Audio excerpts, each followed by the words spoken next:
Welcome to NTD News Today. Here are today's top stories. The DA in former President Trump's Georgia election interference case is still under investigation over allegations of misconduct. The Georgia State Senate is looking for accountability in a committee hearing happening today. Former President Trump back in court in the so-called hush money trial.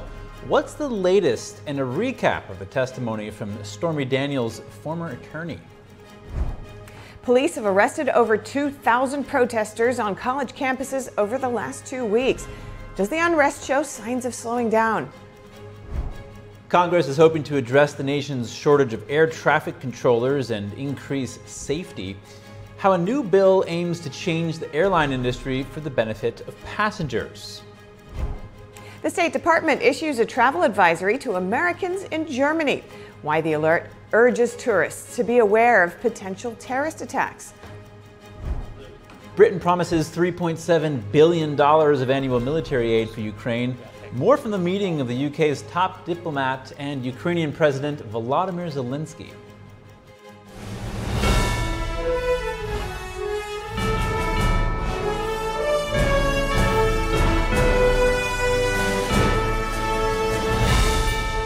This is NTD News Today, live from our NTD Global Headquarters. Here are Stephania Cox and Chris Beers. Former President Trump heads back to the Manhattan court today as the second week of testimony in his campaign fundraising trial is set to wrap up. Douglas Doss, a forensics expert, will resume testimony today. He's the former president. Here's the former president on his way into court. Now we're in a courthouse instead of being in Georgia. We're in a courthouse instead of being in any one of, I would say, 10 states where I'd like to be right now.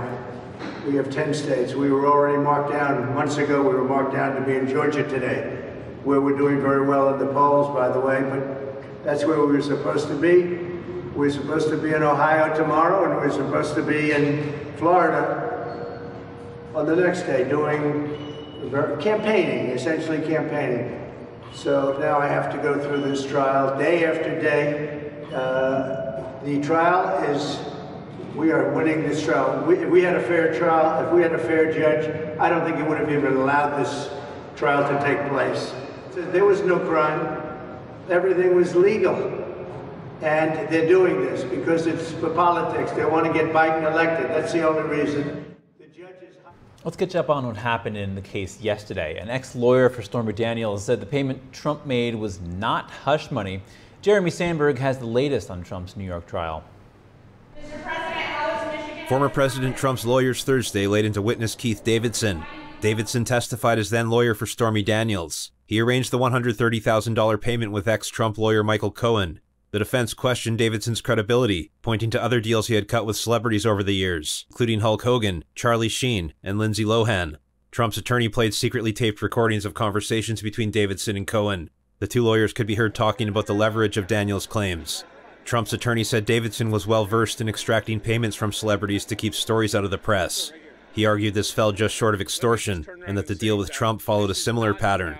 Davidson denied ever committing extortion. Prosecutors questioned Davidson about Stormy Daniels' earlier denial of her relationship with Trump.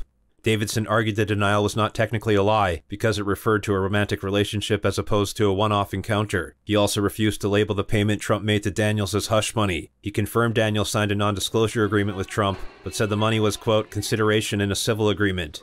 Justice Juan Merchan earlier in the day signaled he might fine Trump over allegations he again violated his gag order. Trump's lawyers argued Trump did not violate the order when he said the Manhattan jury was picked from a heavily Democratic area, but Merchan disagreed. Prosecutors are asking for Trump to be fined $4,000. So far, Trump has been adamant he will take the stand in his own trial, but on Thursday he had this to say. I'm not allowed to testify because this judge, who's totally conflicted, has me under an unconstitutional gag order. Nobody's ever had that before. The gag order doesn't actually bar Trump from testifying, but prevents him from making public statements about jurors, witnesses, court staff, most of the counsel, and the judge and the DA's family members. We love Trump! Trump was campaigning in Michigan a day earlier, where he spoke about his ongoing trial. Because I'm in New York all the time with the Biden trial. Biden trial. A fake trial. That all of the legal scholars say is a disgrace. It's a fake trial. They do it to try and take your powers away, try and take your candidate away that's killing them in the polls. Trump faces 3 other criminal prosecutions, though it's not clear if any of them will go to trial before the presidential election. Jeremy Sandberg, NTD News. Trump is hosting a high-profile event in Florida this weekend with potential running mates on the guest list. According to a copy of the event program seen by Reuters, big names could include Governors Doug Burgum and Kristi Noem and Senator Tim Scott and Marco Rubio. Trump has a 2-day retreat planned on Friday and Saturday in Palm Beach. It's expected to attract more than 400 donors and high-profile politicians. Burgum and Scott competed against Trump for the 2024 Republican nomination before dropping out. House Speaker Mike Johnson will also address the guests. Trump will be looking keenly to this event as several legal battles continue to drain his campaign coffers. Trump's Save America committee has paid out more than $59 million in legal fees since the start of 2023. Trump is in no hurry to pick a running mate, according to advisors. He himself won't be formally nominated as the GOP candidate until the Republican convention in July. And creative campaigning, it's becoming a necessity for former President Trump, who could be bound to a New York City courtroom for weeks to come. I spoke with political reporter for the Epoch Times, Lawrence Wilson, about how Trump is adapting his campaign strategy in this circumstance. Lawrence Wilson, good to have you on the show. Thank you. Good to be here. Now, Donald Trump has been tied up in court for the past several days, and it could be for the next several weeks with this court case. How is this affecting his presidential campaign? Yeah, this trial in New York is now in its 3rd week. He has had in that time just 1 weekday off, which was May 1st. And other than that, he's been tied to the courtroom pretty much 9 to 5. And so that has really put a crimp in his schedule in terms of his ability to do what he had been doing, flying around the country, especially hitting the battleground states, holding sometimes multiple rallies in a day and certainly on a weekend. So he's been really just tied to New York City over the last 3 weeks and for the next few weeks coming. Now, how is he adapting his campaign strategy in response to his court responsibilities? Well, it's interesting that he and his campaign managers have taken a kind of a jujitsu approach. As if I'm going to be stuck in New York, then I'm going to use that in the best way that I can. So he's been making visits around town. You may know, listeners may know, that he visited a bodega a couple of weeks ago where a person had been killed, and used that to highlight crime in New York and his anti-crime agenda. He visited a construction site the next week in order to talk about labor relations and bringing jobs back to New York. And he's just been doing what he can to capture media attention and use that to highlight his agenda without leaving the city of New York. Now, how do you assess the importance of these kinds of stops where he's visiting, this bodega, this construction site in New York City, there on the ground with people?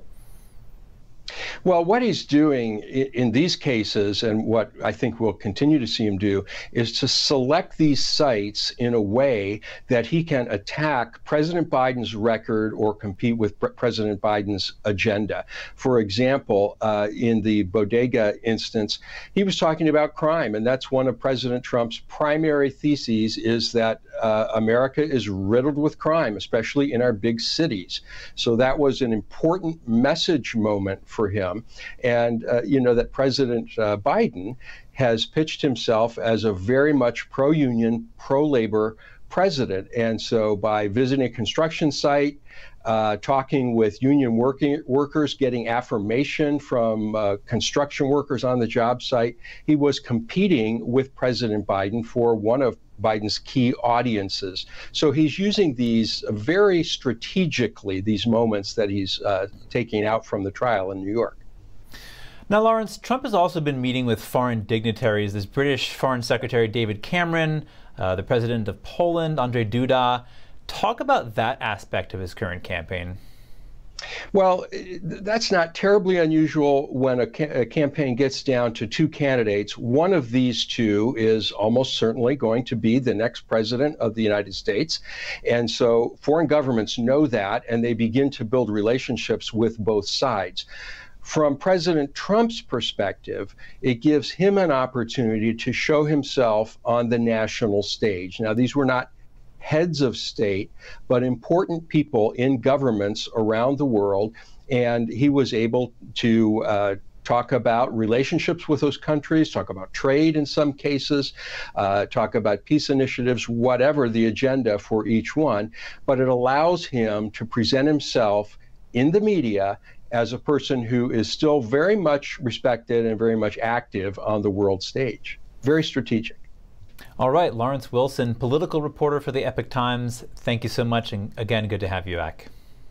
My pleasure. As more anti-Israel protests sweep across college campuses in America, one legal scholar intends to take legal action against protesters, professors, and colleges. Famed attorney Alan Dershowitz spoke about his plan with NTD's Kelly Wright, the host of America's Hope. Alan, as you see these protests continuing to take place throughout America, pro-Palestinian, pro-Hamas, death to Israel, death to America, what is going through your mind as you watch all of this unfold? Well, let's remember that the biggest supporters of these riots is Iran. The head of Iran wrote a letter commending these thugs, these Hitler youth who are calling for the end of the Jews. And of course, Iran would commend them. Hamas has commended them. And when you have Iran and Hamas on your side, you know you must be doing something very, very wrong. These are radical, anarchistic, anti-American young people who have no knowledge of what's going on. I'll give you an example. Some of the students are calling for a ceasefire. Do any of them know that Israel offered a ceasefire and that the Secretary of State said the only thing that stands between the civilians in Hamas and a ceasefire, the civilians in Gaza and a ceasefire, is Hamas? It's all Hamas's fault. The deaths are Hamas's fault. They use human shields. The hunger is Hamas's fault. They won't allow food to come in without them stealing it. But these kids are utter ignoramuses, and the faculty are the worst because they're the ones who have been propagandizing these kids for years and years and years. What really concerns me, because I have experience in this, I represented a lot of the protesters in the 60s and 70s.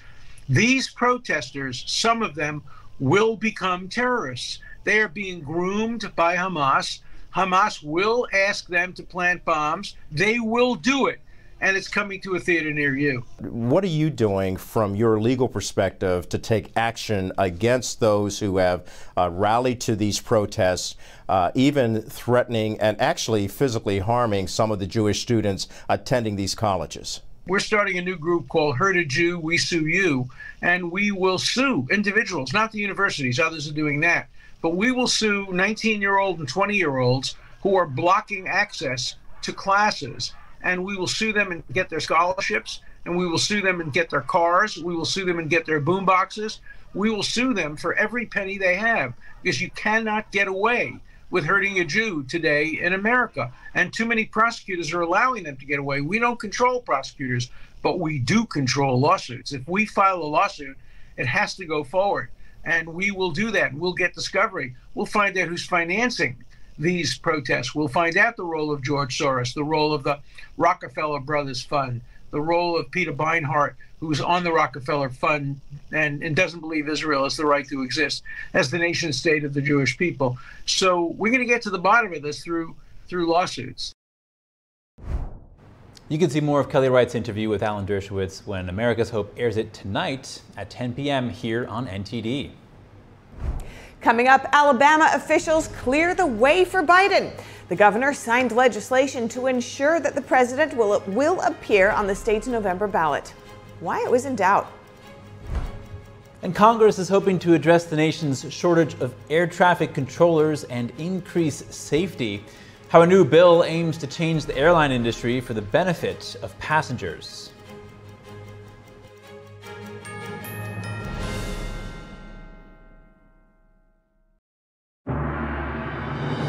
More than just beautiful dance.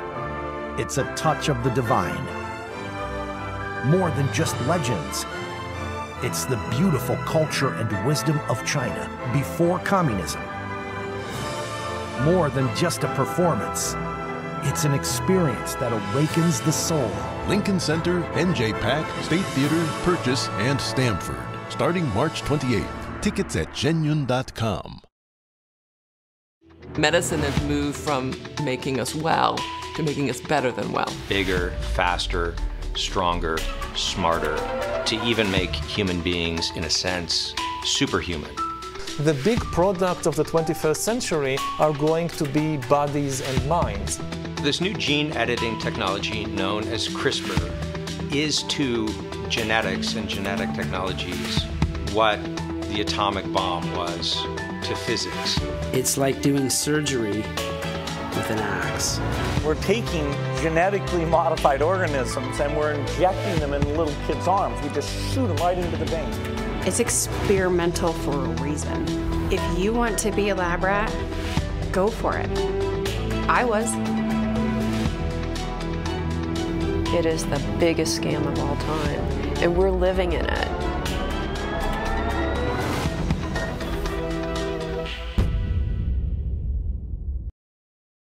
Is deep-sea fish oil really healthy? Due to pollution in the oceans, most fish contain heavy metal elements and radioactive substances. That's why it's so important to choose a pure source of omega-3. Puritang green vegetable omega-3 is made from purslane and perilla seeds, which are rich in nutrients and minerals, especially vitamins A, D, E, calcium, and iron. With natural processing and no harmful chemical additives, it has more than 90% concentration of omegas 3, 6, 7, and 9. It effectively improves brain power and is beneficial to the heart's health. Puritang omega-3 does not smell of fish and contains no pollutants, so both adults and children can safely and easily consume it over a long period of time. Puritang green vegetable omega-3, greener, healthier, and more effective.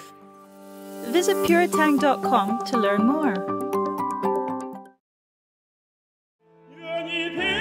The 2024 NTD 9th International Chinese Vocal Competition is scheduled to take place at Merkin Hall, Kaufman Music Center in New York from September 18th to 21st.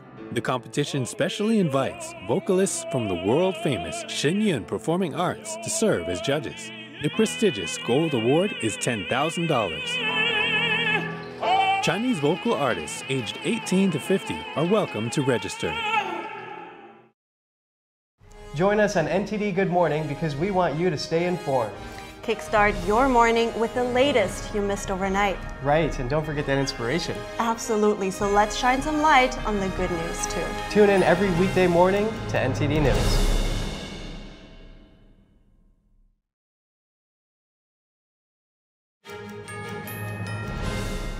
Police are continuing to crack down on pro-Gaza protests on campuses across the U.S. The unrest shows no sign of slowing down. Police in Los Angeles arrested over 200 people last night for refusing to leave UCLA.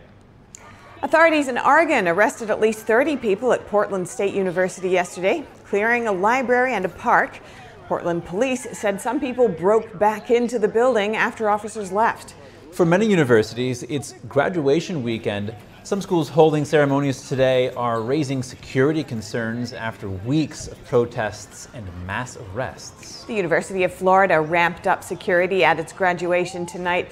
Some pro-Gaza students and faculty are calling for Indiana University's president to resign after riot police broke up protests last weekend. The school's ceremonies are today and tomorrow. Ohio State's ceremony is still on for Sunday. That's after both disorderly and peaceful protests on campus this week. NTD's Jeremy Sandberg has more on the campus chaos. There's the right to protest, but not the right to cause chaos. President Biden on Thursday gave his first lengthy comments on campus chaos spreading across the U.S. I understand people have strong feelings and deep convictions. In America, we respect the right and protect the right for them to express that. But it doesn't mean anything goes. It needs to be done without violence, without destruction, without hate, and within the law. Police say they've arrested at least 2,000 people at pro-Gaza protests and encampments on U.S. campuses over the last 2 weeks. The president says it's not a time for politics, but a moment for clarity.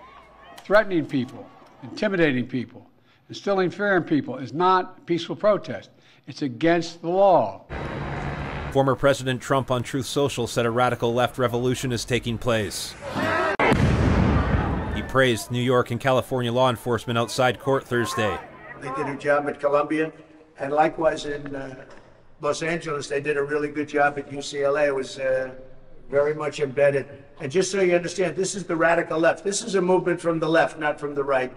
The right is not your problem.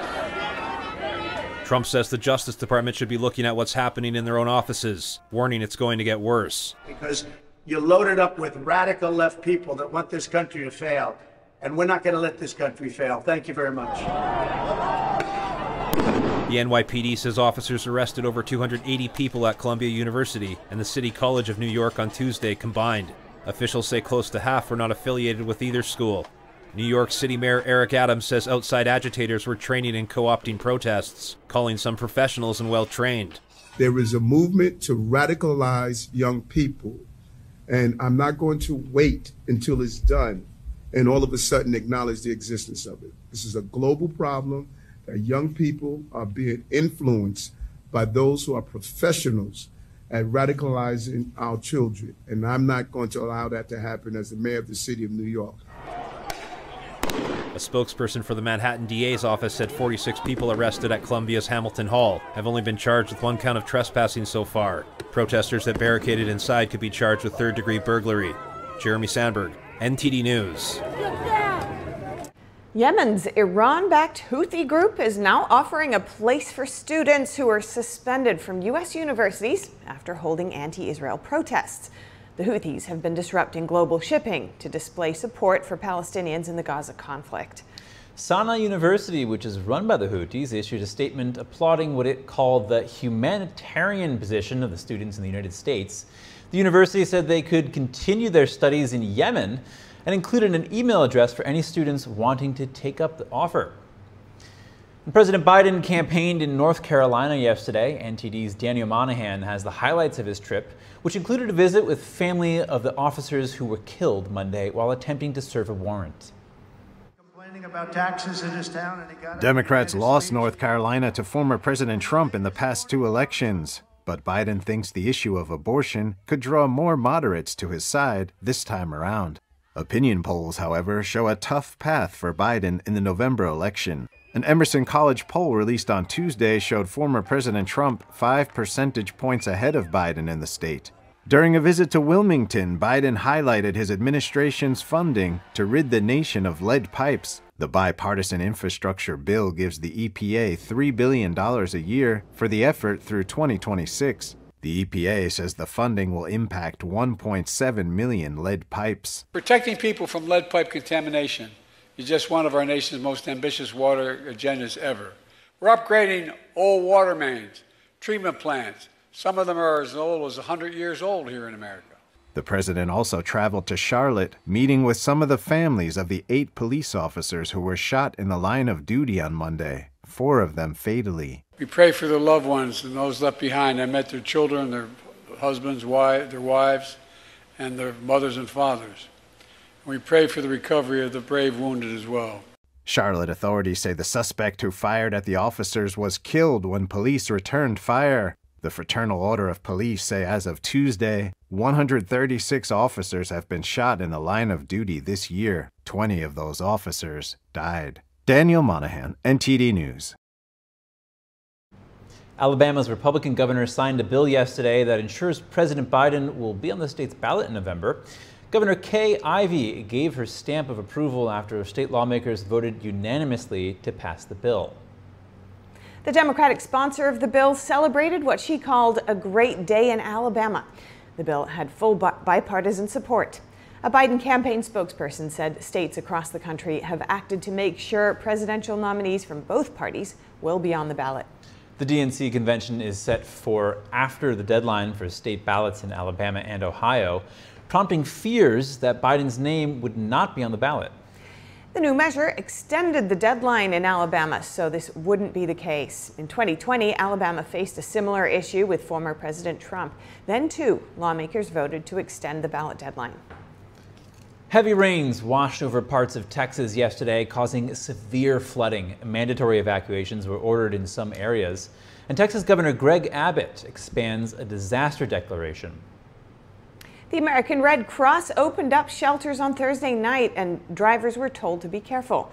The flooding at this fire training facility in Livingston has buildings surrounded and some cars almost completely submerged. The highway remained busy as vehicles rolled through the vast waterlogged terrain. Flooding in downtown Livingston near Houston, widespread devastation in the city can be seen. Car after car submerged in the high waters, and houses and buildings look like small islands in the sea of brown floodwater. And flooding wasn't all Texans had to grapple with. The power of nature on full display here as a frightening-looking twister spins above a field in the distance. The Houston mayor's office said no injuries or deaths were immediately reported from the flooding. At least 9 people were rescued from rising waters. And next up, District Attorney Fani Willis's legal woes are not over. A Georgia State Senate committee is investigating allegations of misconduct surrounding her leadership in Trump's election interference case in Georgia. That committee is holding a hearing today. Willis's relationship with special prosecutor in that case, Nathan Wade, drew national attention in a series of hearings earlier this year. Allegations of misconduct surrounding their romantic relationship led to Wade's resignation in mid-March. So let's tune into that hearing right now. Secretary of the Senate has prepared these minutes, and maybe a little tedious of a job, but easy because we are recorded, and so it's very easy to verify the accuracy.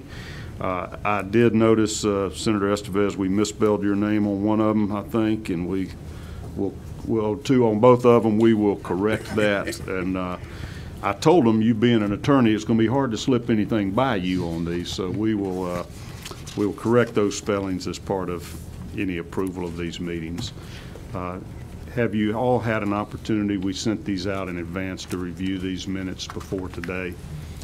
Any committee members need additional time to review them before we take action? All right, then I am open for a motion to approve the minutes of the February 9th, 2024 meeting. So moved. All right, I've got a motion by Senator Dolezal. Is there a second? Second.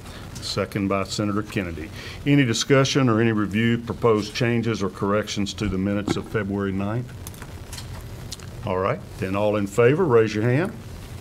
Any opposed, like sign? All right, those are approved. Now turning to the March 6, 2024 meetings. Has everybody had an opportunity to review these thoroughly? All right, is there a motion? Move to adopt the March 6 minutes as presented. And with the amendment of the spelling correction, accept that motion. Is there a second? Second. All right. Any further discussion on that? And likewise, we will vote. All in favor, raise your hand of approving those minutes. Any opposed? All right, they are unanimously adopted. You'll also notice in your folder just a copy of our Senate committee rules. I put these in here because we did have some questions posed to us from the Fulton County Commission as they were preparing their responses to make sure what their timeliness was and how to object. I would like to state to you, Chairman Pitts and Ms. Whitmore, y'all should be aware that we have confidentiality rules on this committee. If there are any documents responsive to our subpoena that you feel like contain confidential information that should not be disclosed to the public, because we are creating a public record here, please identify those to me, and I will, in accordance with our rules, deem them confidential and shielded from public view. I know that just in conversations with your county attorney, I know Sue has told me there are certain things that she has redacted in these, if anything that dealt with the birth dates, social security numbers, health information of any of the employees of the county. And that is certainly fine. That's what we're trying to accomplish, to make sure that we are protecting documents that should be confidential, but also obtaining the records that we need to complete our investigation, and with the understanding that the vast majority of anything we ask for are in the public domain anyway. These are public government records that should be accessible to the general public, but also to the state Senate to conduct our work here. So thank you, and just let me know before we post anything on the website, any documents, if there are any that you feel like need to be shielded or protected in any way. Fair enough? All righty. Before we get started, I will need to swear each of you in. Mr. Pitts, I'll start with you. If you will raise your right hand, please, sir. Do you swear the testimony that you will give before this committee this morning will be the truth, the whole truth, and to the best of your knowledge and ability? I do. All right. And Ms. Whitmore, would you likewise? You swear the testimony you'll provide this morning will be the truth, the whole truth, and nothing but the truth, so help you God. Yes. All right. We have our court reporter present. We'll be making a transcript of all the testimony, and we're happy to share that with you. It will become part of the public record afterwards. If you later want to correct any answers or add information, we welcome that. And I will state before we begin, as we say every meeting, that our Senate website is set up that if anybody from the public has information you think might be relevant to our investigation, feel free to reach out to us and provide any information that could be relevant to us, and let us know if you would like to testify before this committee as our process unfolds throughout the summer and the fall. Mr. Pitts, let me get you just to give us a little brief background. You and I know each other, yes, and I think most people in Fulton County know of you from your long history of public service. If you would tell us a little bit about the position you hold and how long you've been in the chairman's post and any other political service before that, I think it might give some context. Thank you, Senator, Mr. Chairman. I've been, as you've indicated, been involved as an elected official for many years. I look at Senator Butler, and I kind of count sometimes to figure out just who is still standing. And I'm sorry that you're going to be leaving us. But I began my political career in Atlanta as a member of the Atlanta City Council. I served there for 20 years as a member of the Atlanta City Council. Then I was elected as president of the city council. I served 4 years as president. Then I moved over to the county, where I served for, I think, 12 years as a member of the commission, as a commissioner. And for the last 7 or 8 years, I have been privileged to serve as chair of the Board of Commissioners of Fulton County. All right. And as in that position, how often does your commission meet? Is it twice a month? We meet the first and third Wednesdays of every month. Okay. Is it part of the duties and responsibilities of the Fulton County Commission to establish the budget for the district attorney's office and some supervision of that office? We establish the budget for the district attorney as well as all other departments for final approval. And when you're formulating the budgets, does the district attorney submit to you a budget request for public funding? The process, and I'll defer to our chief financial officer, but there's a process where the department heads appear before the manager and the finance team to explain their requests, and then from there it comes to us for final approval. You might want to clarify. So the budgets of all the county departments, including the district attorney's office, are ultimately approved by the county commission? That's correct. Okay. Ms. Whitmore, if it's okay with you, I may bounce back and forth between witnesses because I understand, as the chairman just deferred to you, there are areas where you have particular expertise. Okay. Yes, that's fine. Brenda, I'm not going to make your life as miserable as you're sitting there thinking right now. Our court reporter is going to try to keep a transcript, but you will occasionally have to go back and forth between witnesses. I will have, I'm going to have Ms. Whitmore later, a direct line of questioning her, but I may periodically let her chime in here, okay? All right. Sharon, tell us a little bit about that, how that budgeting process works. Thank you, Mr. Chairman.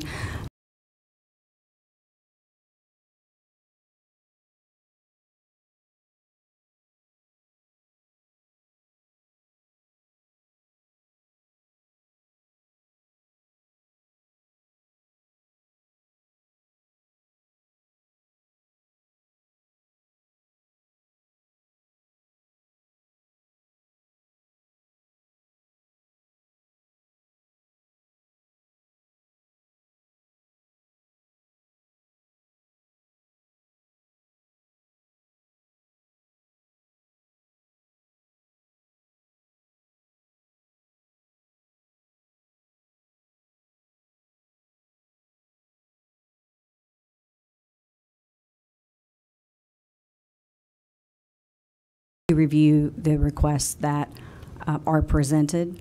Typically, we provide each agency with a base budget figure to start with, and then they are allowed to submit what we call budget enhancements, where they can ask for additional resources to just continue an existing program, to expand an existing program, or to establish a new program or service. We also have a separate process that we run simultaneously as the operating budget for a capital budget requests, and there is a capital budget review committee that receives and vets all of those requests, and they are then in turn taken into consideration at the same time as operating budget requests, because we only have one pool of resources to use, so we consider all of those at the same time. So our constitutional officers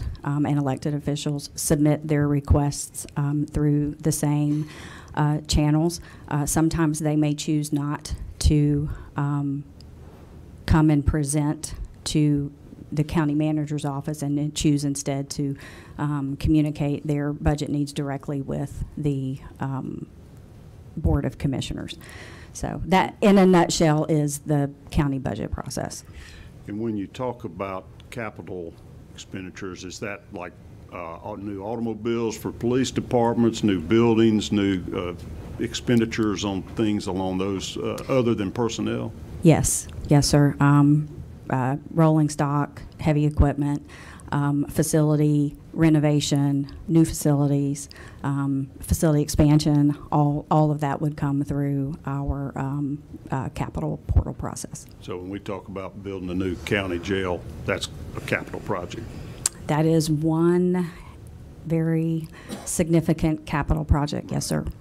Can you give us just a feel for what the size of Fulton County's annual budget is?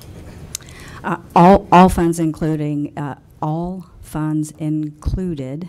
it's about $1.2 billion. And do you have readily available what amount of general funds from the county are allocated to the district attorney's office on an annual basis? I guess we'll just talk about this year to start with. In 2024, the district attorney's allocation was $36.6 million from the general fund. Okay. Chairman Pitts has tried to explain to me that there are several buckets of funds that are used to fund the district attorney's office. Would you kind of run that through for me as to what additional funding over and above the $36.6 million of general funds from county tax revenues that are allocated to the district attorney? Yes, sir.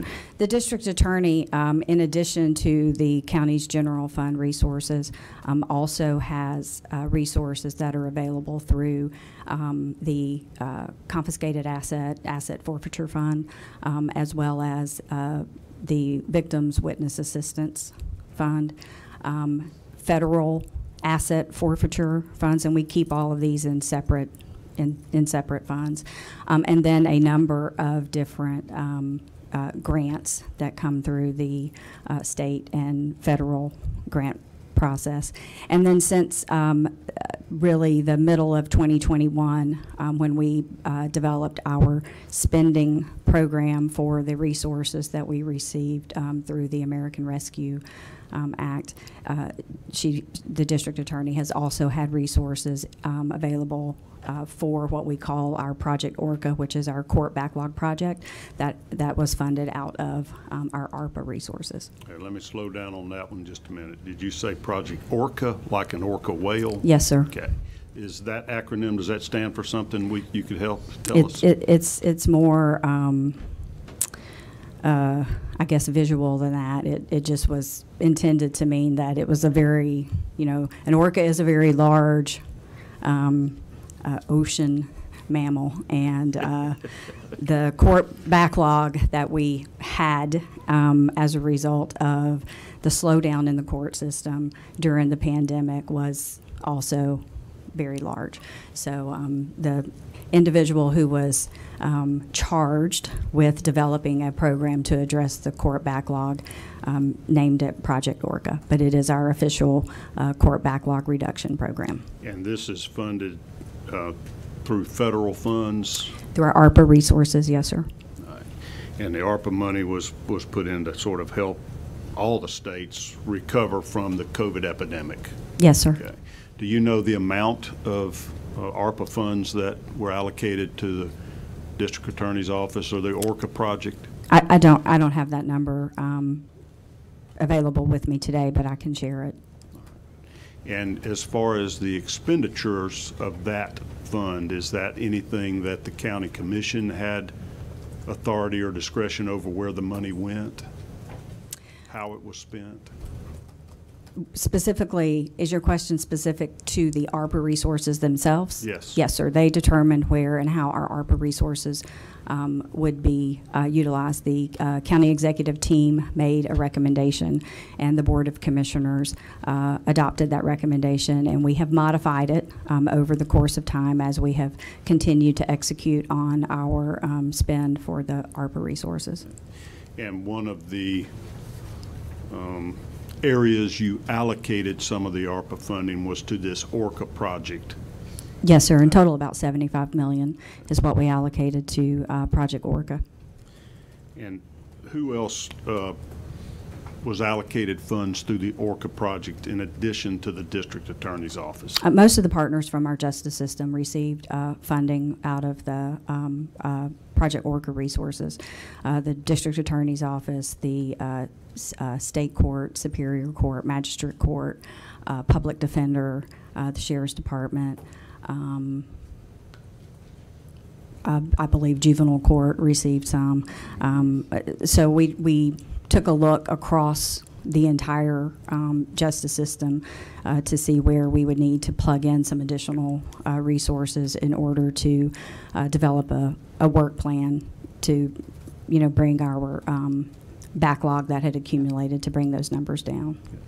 So if $75 million was applied to the ORCA project, do you know what amount of the $75 million went to the district attorney's office? I don't have the exact dollar amount with me. I can tell you that she did receive funding to cover 75 positions, which was the highest number of positions that were provided across the justice agencies.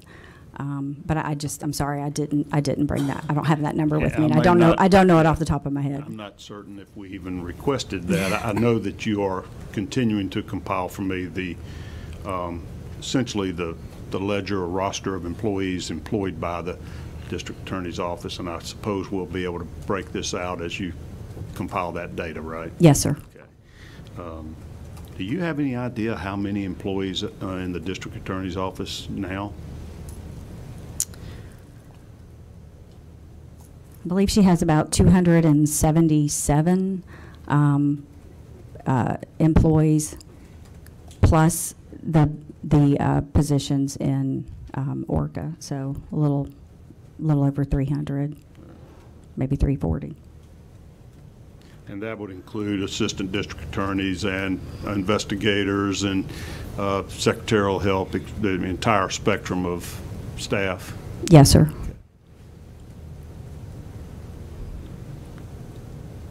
Will the ORCA funds expire anytime soon or be exhausted? I know if they came through ARPA, that's sort of winding down at this point, right? Yes, sir. We are undertaking an effort currently to ramp down our ORCA spend within the $75 million that was allotted, and within the general time frame that was provided for the spending to occur, which is 12/31/2024. Right. So we're at the tail end, the last year of that, huh? Yes, sir. The way you described the budget process sounds very similar to the state budget process, where it's almost a continuation budget from the year before, and then there are requests for additions, increases if you need more staff or if circumstances have changed or need to make a capital expenditure. Yes, sir. I mean, we tend to start from the previous year and build onto that. If a department received funding in a previous year that was not intended to be part of their recurring budget, then we make adjustments for that. That's why I said we provide them with a base budget, so that base budget each year will reflect the ins and the outs from, you know, whatever transpired in the previous year's budget cycle. So if a department received funding for a particular project or purpose that's not intended to happen on an annual basis, then we pull those monies back out and you know, readjust their and realign their base budget. Okay. How much detail does the district attorney's office provide when they make their annual budget request? Is it fairly itemized by employee, by expenditure type, where it goes? In our process, we provide them with a line item version of their budget in our budget development application. We provide them with a position summary. So we give them a report of all of their positions, and it's as of a point in time, and they are required to make any corrections to that position summary report, because that becomes the basis for their salary and fringe benefit budget for the base year. And then they are allowed to go in and align the operating portion of their budget in whatever manner suits their operational needs. We do have a couple of object codes that we really do not allow them to deviate much from, because they are necessary to fund things like our risk management fund. So, you know, we have an object code specifically for that. That's a rate times the number of positions that you have. So there's no deviation there. But they do have the ability to go in and adjust their budget. They are requested to provide details, contract names and amounts for specific contracts. So like our Department of Real Estate and Asset Management would come in and identify their contractors that they have and their contracts that they have for things like janitorial services. If they have professional service contractors, they would identify them. It is an ask. Some departments do a better job of others than, you know, providing a lot of detail and support for their asks.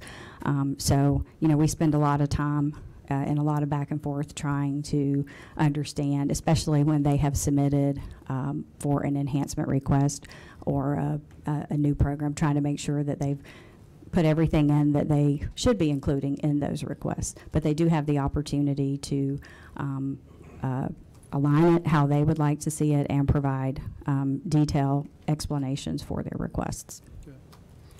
And Chairman Pitts, back to you just for a minute. That's why I was letting her get into the minutia there, because I know that's why you hired her, right? That's correct. Okay.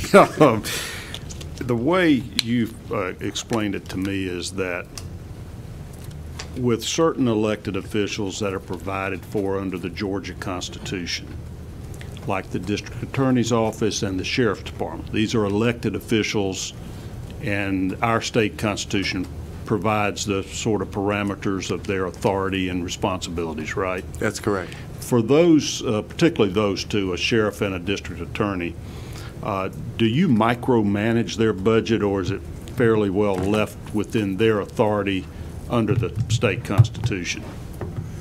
Well, they're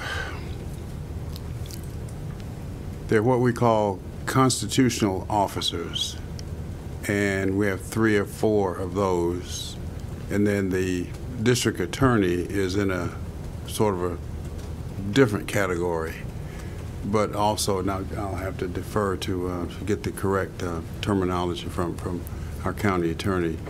But constitutional officers believe that once their budget has been approved by the Board of Commissioners, then they are free to manage that budget any way they see fit.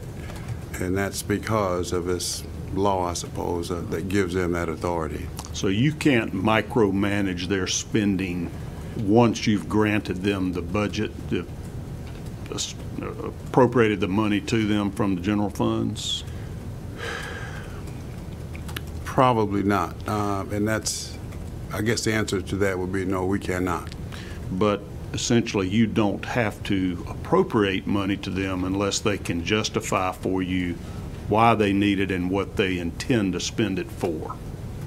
The line item listing that Ms. Whitmore just referenced. Right. When the departmental budget comes to us, and say even with the constitutional officers, there are line items, but we fund the line items, and that results in a total. But once we've approved it, they can disregard the line items that we have approved, and therein lies, I guess, a source of conflict from time to time. Do you have a good grasp on exactly how much money runs through the DA's office budget every year? You know, $36.6 million comes from your general funds from the taxpayers of Fulton County. And then they have money that they get from these forfeitures and from a portion of fine money. And then they may have grants, et cetera, both state and federal on top of that, correct? Yes, sir.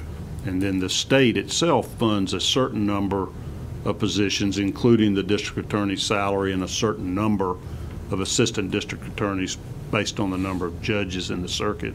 That's my understanding, yes, sir. But we do not monitor that. So what we are aware of is that the 36 plus million that comes from the general fund, and rarely do we keep up with how much they've received from grants or fines and forfeitures and things of that nature. Right. That's something that's within the control of the district attorney's office. Correct. Okay. Do they ever report that amount to you? I mean, it would seem in the course of making a budget request to you, they need to show a need for money, and that would necessarily require them to show you what they're getting from other sources to figure out what they need from you. As a matter of course, that is not provided to us. Now, whether that comes, that is made available during the budget process with staff, I'm not sure. We will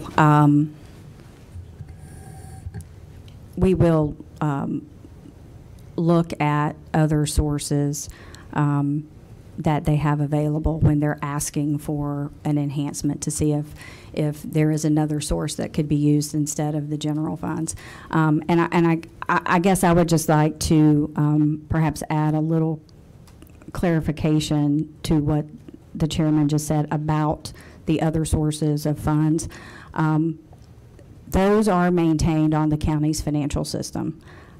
So we do have the federal asset forfeitures, the confiscated assets. There are buckets of those. They are presented to the board in the special appropriation grant funds.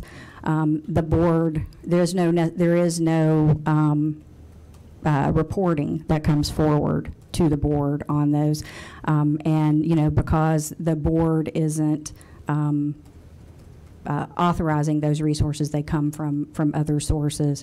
There isn't a lot that comes back to the board on those. From a grant perspective, like a federal grant perspective, we do present the grant applications that are made on our grant activity report to the board.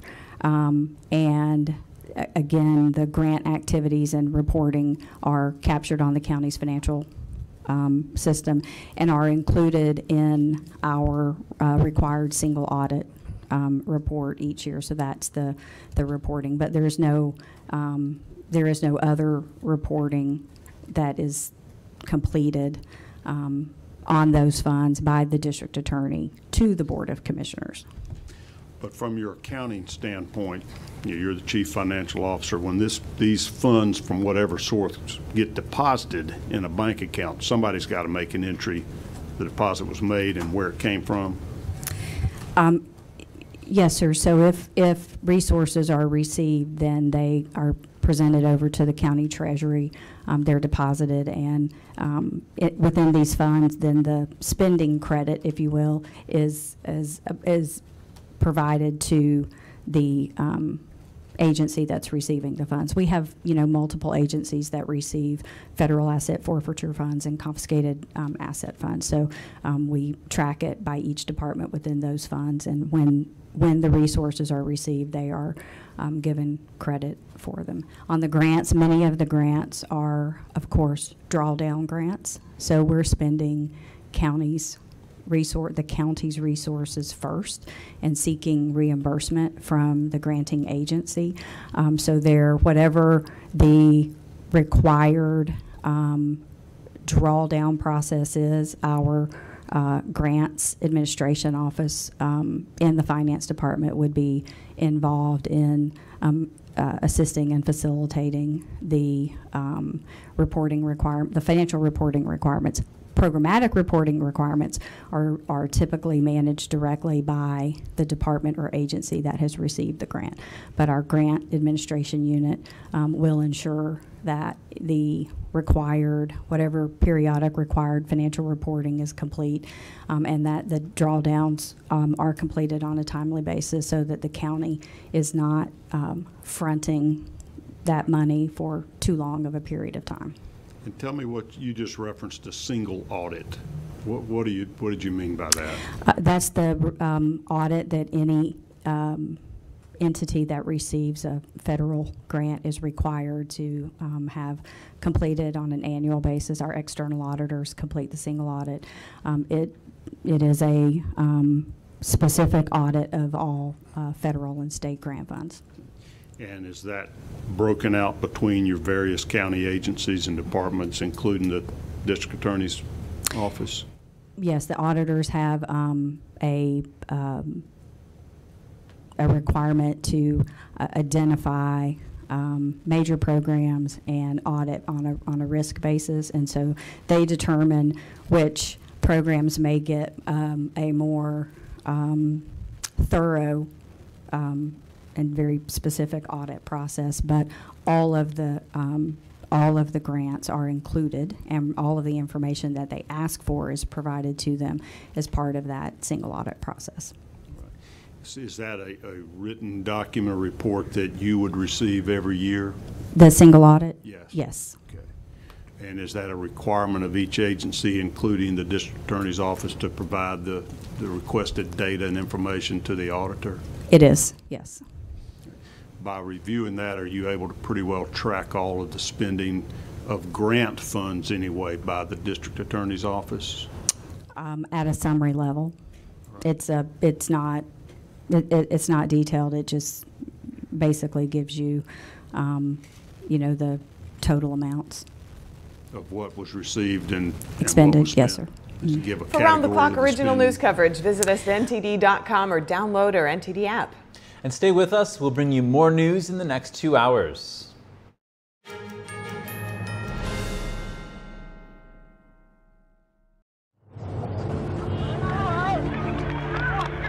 There are real consequences to controlled media.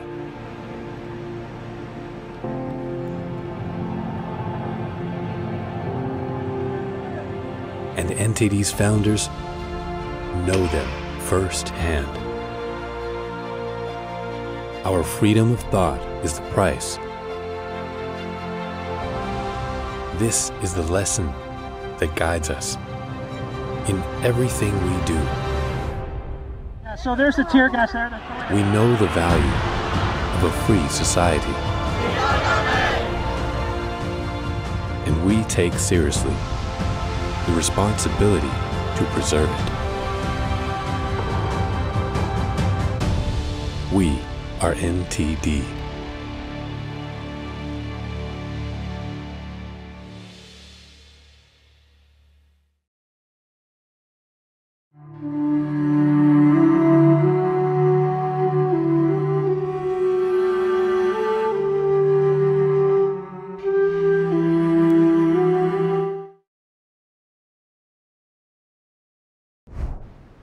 Welcome to NTD News Today. Here are today's top stories. Police are moving in to clear anti-Israel encampments at more college campuses. See footage of their latest operations. Former President Trump back in court for his so-called hush money trial today. We have more on the witness testifying. President Biden's recent remark about U.S. ally Japan stirring controversy, leading to a White House clarification. We have the Japan chair from the Hudson Institute to break it down for us.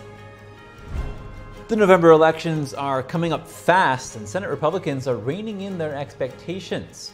But they have their sights set on a few key states. China's new lunar probe takes aim at the other side of the moon. A look at Beijing's space ambitions and the heated space race between the U.S. and China.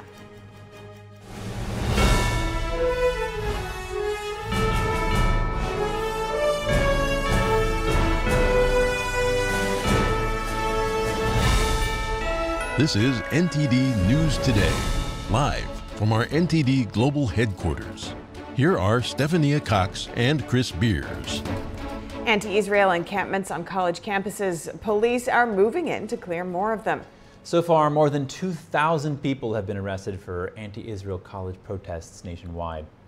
Since this morning, the NYPD has been clearing the anti-Israel encampment at New York University and the New School. Both schools had deemed the encampments illegal and requested police assistance. Footage shows protesters leaving willingly with no sign of resistance. And in Oregon, police moved in to clear Portland State University's library, which had been occupied by protesters for a second time. Some 30 people were arrested. This brings the total number of protesters arrested nationwide at college campuses to 2,000. The Houthis in Yemen, who are backed by Iran, said they are offering a place at their own school for students suspended from U.S. universities. And President Biden is extending Affordable Care Act coverage to include Deferred Action for Childhood Arrivals, or Daca, recipients. In a new federal regulation, the administration is modifying the definition of lawfully present, so thousands of so-called dreamers can get access to certain health care coverage. Daca allows immigrants brought to the U.S. illegally as children to live and work legally in the country. Health and Human Services estimates that 100,000 uninsured Daca recipients will likely take advantage of the new rule. It takes effect November 1st. This is the latest effort by Biden to strengthen Daca as comprehensive immigration reform has stalled in Congress. And the White House has clarified remarks made Wednesday evening by President Biden. He called Japan and India xenophobic countries that do not welcome immigrants. Biden lumped the two countries with China and Russia and contrasted the four with the U.S. on immigration. Look, I think the broader point the president was making, and I think people all around the world recognize this, that the United States is a nation of immigrants, and it's in our DNA. We're better for it, we're stronger for it, and we're not going to walk away from it.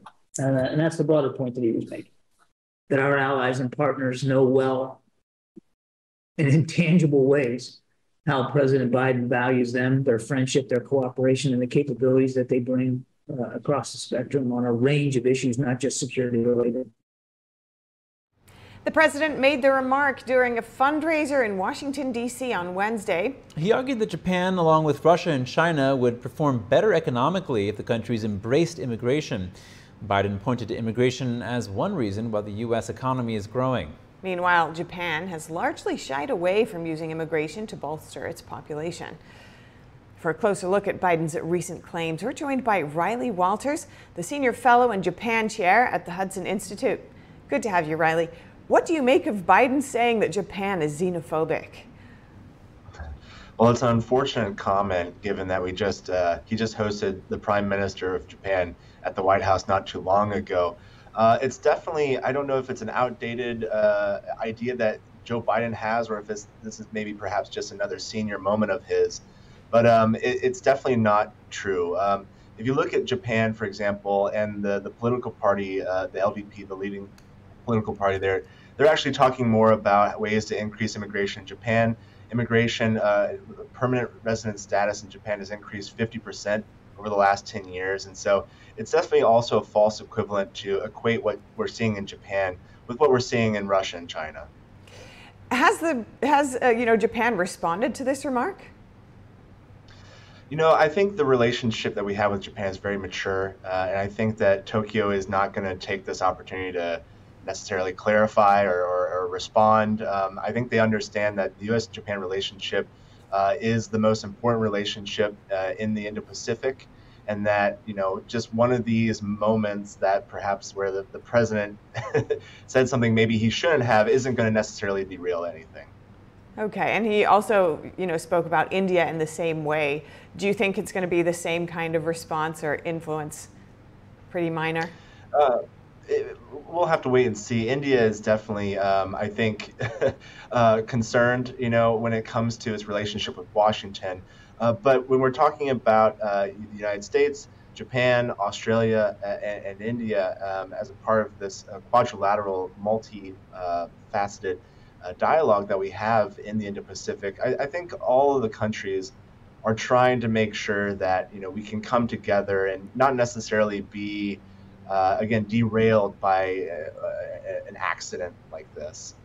Yeah, so White House Press Secretary Karine Jean-Pierre said after Biden's statement that he was saying that when it comes to who we are as a nation, we're a nation of immigrants and that it's in our DNA. Does that account for everything? Does that clear things up? I don't know if it necessarily makes things better. I mean, he's definitely right. The United States is certainly a nation of immigrants, but I think it does, when we talk about, it doesn't address the fact that he's still called Japan xenophobic. It's not necessarily an apology. It would be nice if the White House could apologize every now and then when it makes these kinds of mistakes, especially considering the fact, again, that Japan itself is wanting more immigration. The political parties in Japan are talking about how they can increase immigration. Moving to Japan is not easy. Cultural assimilation and learning the language, it's one of the hardest languages in the world to learn. I know this personally. And so it's not necessarily easy for immigrants to move there. And so they're trying, they are struggling. They're not like the United States, but really, no country is like the United States. We are unique in that way. Yeah, and these remarks do come at an interesting time when actually a lot of people in the U.S. are concerned about immigration here. What kind of impact do you think that could have in the U.S.? I don't know how well his comments will necessarily resonate within the United States. Yes, immigration is a big concern. I think when we're talking about the U.S.-Japan relationship, there are a lot of concerns that we're not seeing enough bilateral, country-to-country exchange anymore. For example, student exchange is decreasing. We're looking at either Japanese students coming to the United States or United States American students going to Japan. And so I don't know if this will necessarily affect that because those numbers are already being affected before these comments were made. I would like to see a bit more of a U-turn, a bit more of an encouragement of exchange by the White House between the United States and Japan. And so hopefully that can encourage that because Japan is our most important ally in the United States, and it would be really a missed opportunity to let a whole generation not necessarily explore and come to learn the culture that Japan offers, and of course offer up the American experience for those who want to come to the United States. For sure, and the U.S. needs Japan too when we think about all the tensions in the South China Sea and strengthening allies in that region. Thank you so much, Riley Walters, Senior Fellow at the Hudson Institute. Thank you again. Thank you. President Biden campaigned in North Carolina yesterday. NTD's Daniel Monahan has the highlights of his trip, which included a visit with family of the officers who were killed Monday while attempting to serve a warrant. About taxes in his town, and he got Democrats lost North Carolina to former President Trump in the past 2 elections, but Biden thinks the issue of abortion could draw more moderates to his side this time around.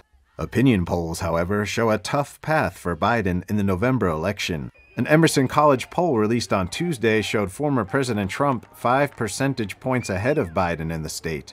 During a visit to Wilmington, Biden highlighted his administration's funding to rid the nation of lead pipes. The bipartisan infrastructure bill gives the EPA $3 billion a year for the effort through 2026. The EPA says the funding will impact 1.7 million lead pipes. Protecting people from lead pipe contamination is just one of our nation's most ambitious water agendas ever. We're upgrading old water mains, treatment plants. Some of them are as old as 100 years old here in America.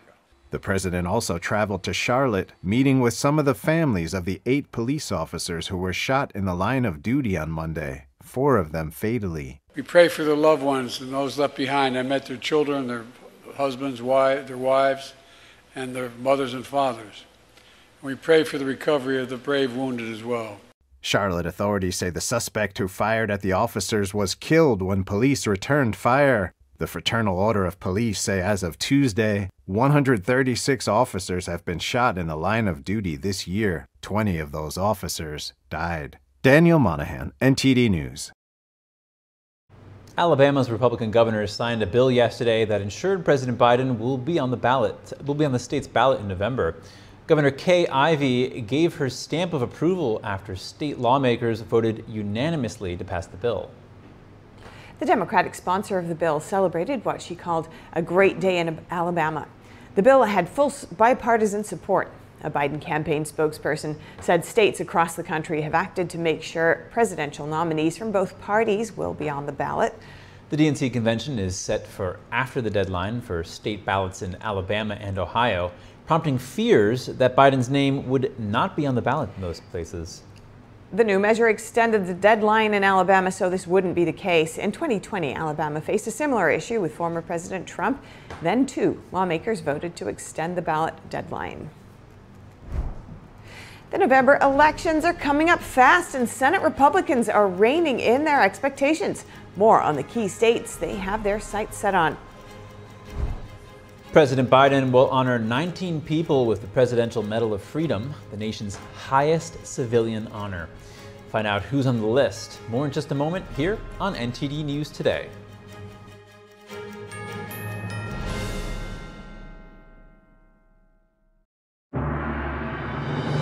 More than just beautiful dance. It's a touch of the divine. More than just legends. It's the beautiful culture and wisdom of China before communism. More than just a performance. It's an experience that awakens the soul. Lincoln Center, NJ-PAC, State Theater, Purchase, and Stamford. Starting March 28th. Tickets at shenyun.com. Amazing grace, how sweet the sound that saved a wretch like me. I once was lost, but now am found. Was blind, but now I see. Lord Heavenly Father, I pray to you today to guide us tomorrow. Give us strength as we face death. Help us not to be afraid, as we know that we are going to be coming to your kingdom.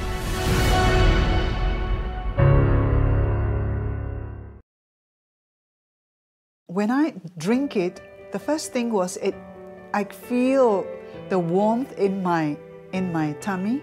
It's kind of like gently radiating out, a kind of a very comforting warmth. And it was really good, actually. I felt much better. I did feel, actually, an effect.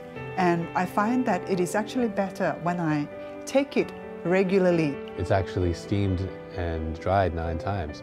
And so it's really, the essence is really extracted. Then the second time, I tried it really like on an empty stomach and just 2 teaspoons of it, and over a few times.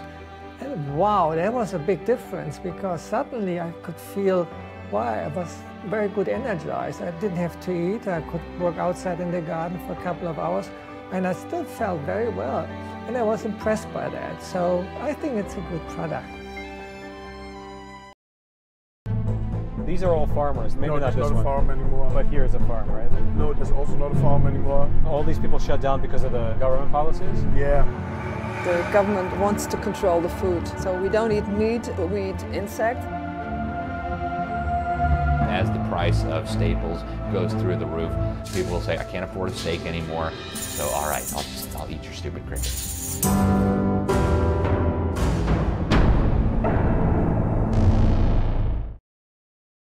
Join us on NTD Good Morning because we want you to stay informed. Kickstart your morning with the latest you missed overnight. Right, and don't forget that inspiration. Absolutely, so let's shine some light on the good news too. Tune in every weekday morning to NTD News.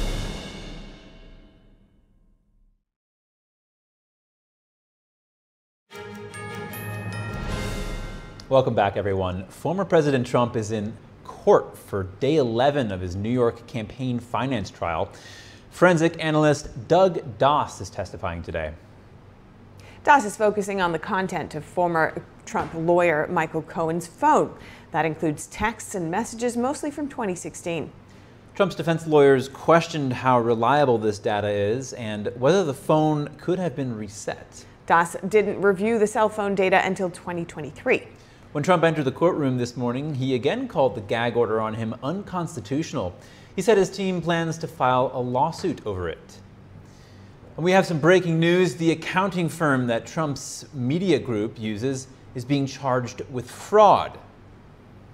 BF Borgers is the Trump Media and Technology Group's independent accounting firm. The Securities and Exchange Commission is alleging massive fraud impacting more than 1,500 filings from January 2021 to June 2023. Trump Media is one among some 350 clients of BF Borgers during the time period in question. The SEC didn't allege any wrongdoing against Trump Media and didn't mention the company in the charges. The SEC accused BF Borgers of deliberate and systemic failures, including fabricating audit documentation and falsely representing to clients that its work would comply with accounting standards. BF Borgers agrees to pay a $12 million civil penalty, and its owner agreed to pay a $2 million civil penalty. Senate GOP campaign chief, Steve Daines, is dampening expectations for this November's elections. Daines says his goal is to flip just 2 seats to take control of the Senate, despite a favorable-looking map. Republicans could win the majority by winning 2 seats, or by winning 1 seat and having former President Trump win again. Republicans are focused on 4 key races: Pennsylvania, Maryland, Montana, and Ohio. West Virginia is also considered promising after Senator Joe Manchin's retirement. Senator Rick Scott from Florida, who used to lead the National Republican Senatorial Committee, had much higher hopes back in 2022. He predicted the party would not just win the majority in 2022, but could even get more than 55 seats. And the economy added just 175,000 jobs last month, according to data from the Bureau of Labor Statistics. That's much less than economists were expecting, and the slowest growth since October. Economists have been anticipating a slowdown in the labor market from the pressure of high interest rates. Meanwhile, the unemployment rate ticked higher to 3.9%. April marked the 27th consecutive month the jobless stayed under 4%, a streak last seen in the late 1960s. And today, President Biden is presenting the Medal of Freedom to 19 political allies, celebrities, and civil rights leaders. The list includes former House Speaker Nancy Pelosi, South Carolina Representative Jim Clyburn, actress Michelle Yeoh, and former Vice President Al Gore. Biden is also presenting the award to 3 posthumous recipients. Those include World War II soldier and civil rights leader Medgar Evers, former senator and environmental advocate Frank Lautenberg, and Olympic athlete Jim Thorpe. The Medal of Freedom is the nation's highest civilian honor. It's presented to people who have made exemplary contributions to the country, world peace, or other significant societal endeavors. Arkansas Governor Sarah Huckabee Sanders is defying the Biden administration's expansion of Title IX protections. Title IX now includes students identifying as transgender. Sanders issued an executive order yesterday saying the state plans to preserve the traditional understanding of sex as firmly rooted in biology. The order states that the government should celebrate, not erase, sex differences by providing proper protections for them. It also states that the Biden administration, quote, has rejected reality and chosen to appease their left-wing base over students' safety and best interests. And Lahaina and Maui is receiving $362 million for fire recovery efforts. The governor of Hawaii signed legislation on Thursday. Governor Josh Green says the funding package will help in several ways. It will compensate victims of the fire, temporarily lift some restrictions on use of funds, and give power to shut down illegal short-term rentals. The Lahaina fire last August killed 101 people and caused over $6 billion in damage. And next up in health news, most of us enjoy being able to sleep in. However, you probably wouldn't like the extra shut-eye if it was a result of not hearing your alarm clock. So here's a tip.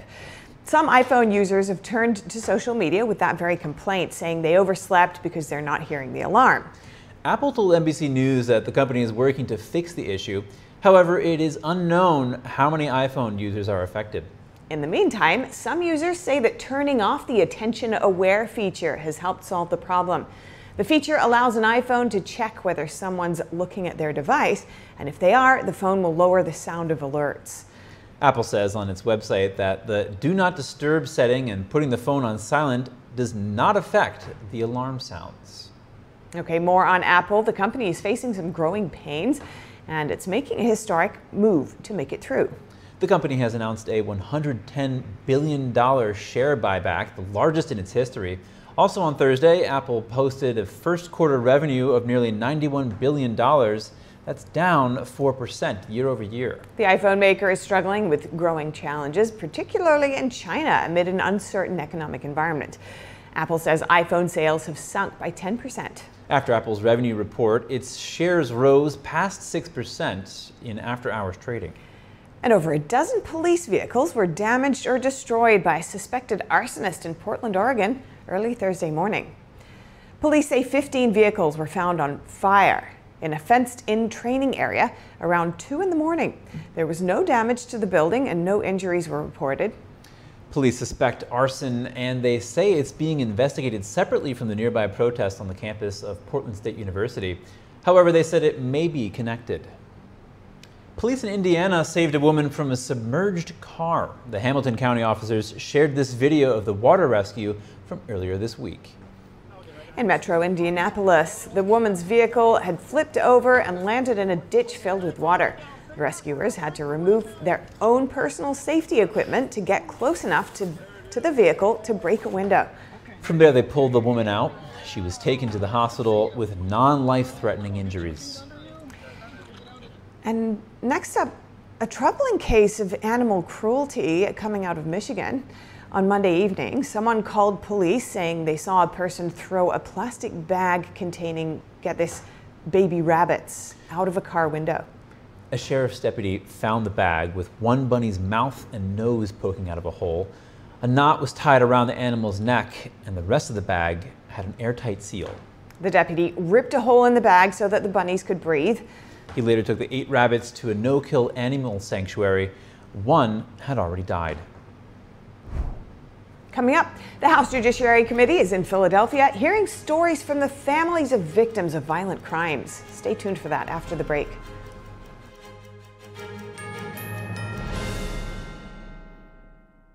Hillsdale College is reaching and teaching millions of Americans to pursue truth and defend liberty. But to do that in an even bigger way, we need your help. Your generous support helps educate students from kindergarten to college, all while refusing every penny of government funding, even indirect funding like student loans or grants. And your dedicated giving allows us to teach millions of Americans through our free online courses. You make all the difference. Give a gift today. Just use this link. Amazing grace, how sweet the sound that saved a wretch like me. I once was lost.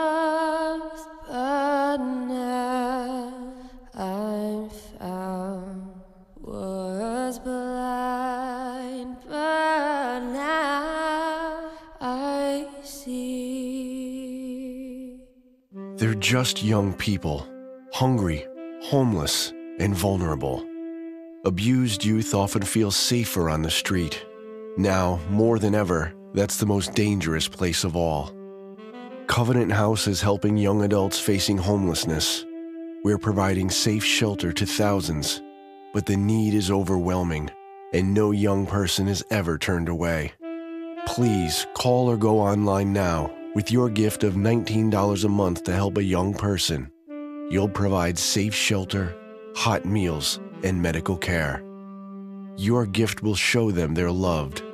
Homeless young people are afraid and alone with nowhere else to turn. You want to know that there's somewhere you can go that's safe. So the Covenant House did that for us. Please call now with your gift of $19 a month. We'll send you this blanket as a reminder of the comfort your gift provides a young person tonight. Please don't wait. Your gift is the lifeline a young person needs now. Call the number on your screen or go online to safeplacetosleep.org. Thank you for saving precious lives.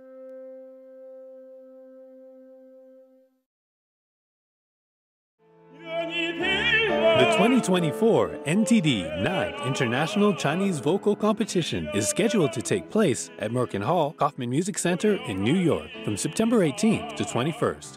The competition specially invites vocalists from the world-famous Shen Yun Performing Arts to serve as judges. The prestigious Gold Award is $10,000. Chinese vocal artists aged 18 to 50 are welcome to register.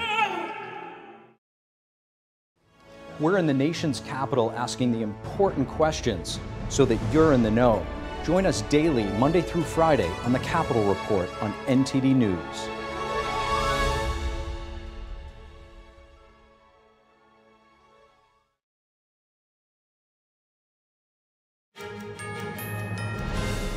The House Judiciary Committee is in Philadelphia today, hearing stories from the families of violent crime victims, as well as a police officer and an investigative journalist. The hearing targets the District Attorney Larry Krasner and his so-called pro-criminal policies. Krasner reportedly says he was not invited to testify at the hearing, but he would if he was invited, according to Fox 29's Steve Keeley. Let's take a look. Today to try and address the issues that you've raised. Thank you for what you're doing, and Mr. Chairman, I yield back. I appreciate the gentleman. The gentleman yields back, and I would just say to the gentleman's request for bipartisanship, we did that 2 days ago. Your bill. Oh, can I mention that? Can I mention that? Recruit and retain. So we passed a bill 2 days ago. Gentleman's recognized again. Thank you. So I co-sponsored it with a Republican from Texas. And we just thought the bill would fly through. But one of my Republican colleagues actually objected to the bill. In fact, it was more than it was two. So we know with a voice vote. But this is a bill to get more police officers, to find ways to get more police officers to join and to keep them around. Let the record show the chairman did not object. I've supported the legislation. I thank the chairman for that. I really do. But it's an example of the automatic sort of going to corners, going to talking points, instead of finding a way to work together. I think that bill will be on the floor in a couple of weeks and will likely pass the House of Representatives, which is what I think the gentleman from Maryland would like to see. Appreciate the gentleman. Gentleman yields back. The gentleman who came the farthest, the gentleman from California, is recognized. There are two sites that we should never see in this country, but have become all too familiar in places like this. The first is open-air drug markets. The second is stores that have to put basic merchandise under lock and key, not just jewelry or expensive electronics, but gardening supplies at Home Depot, soap and shampoo at CVS. These conditions make people feel unsafe, they degrade the quality of life, and they fuel still greater criminal activity. And yet, these conditions do not exist uniformly across the country. Rather, they are concentrated in jurisdictions like this one. They are the product of conscious political choices.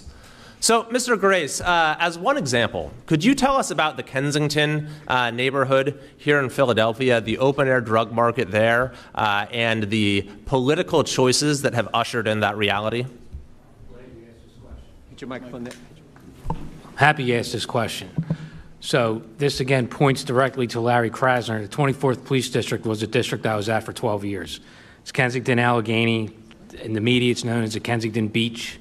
You see videos of it. In fact, this is a very embarrassing. Mexico used video from Kensington Avenue as an anti-drug commercial in Mexico.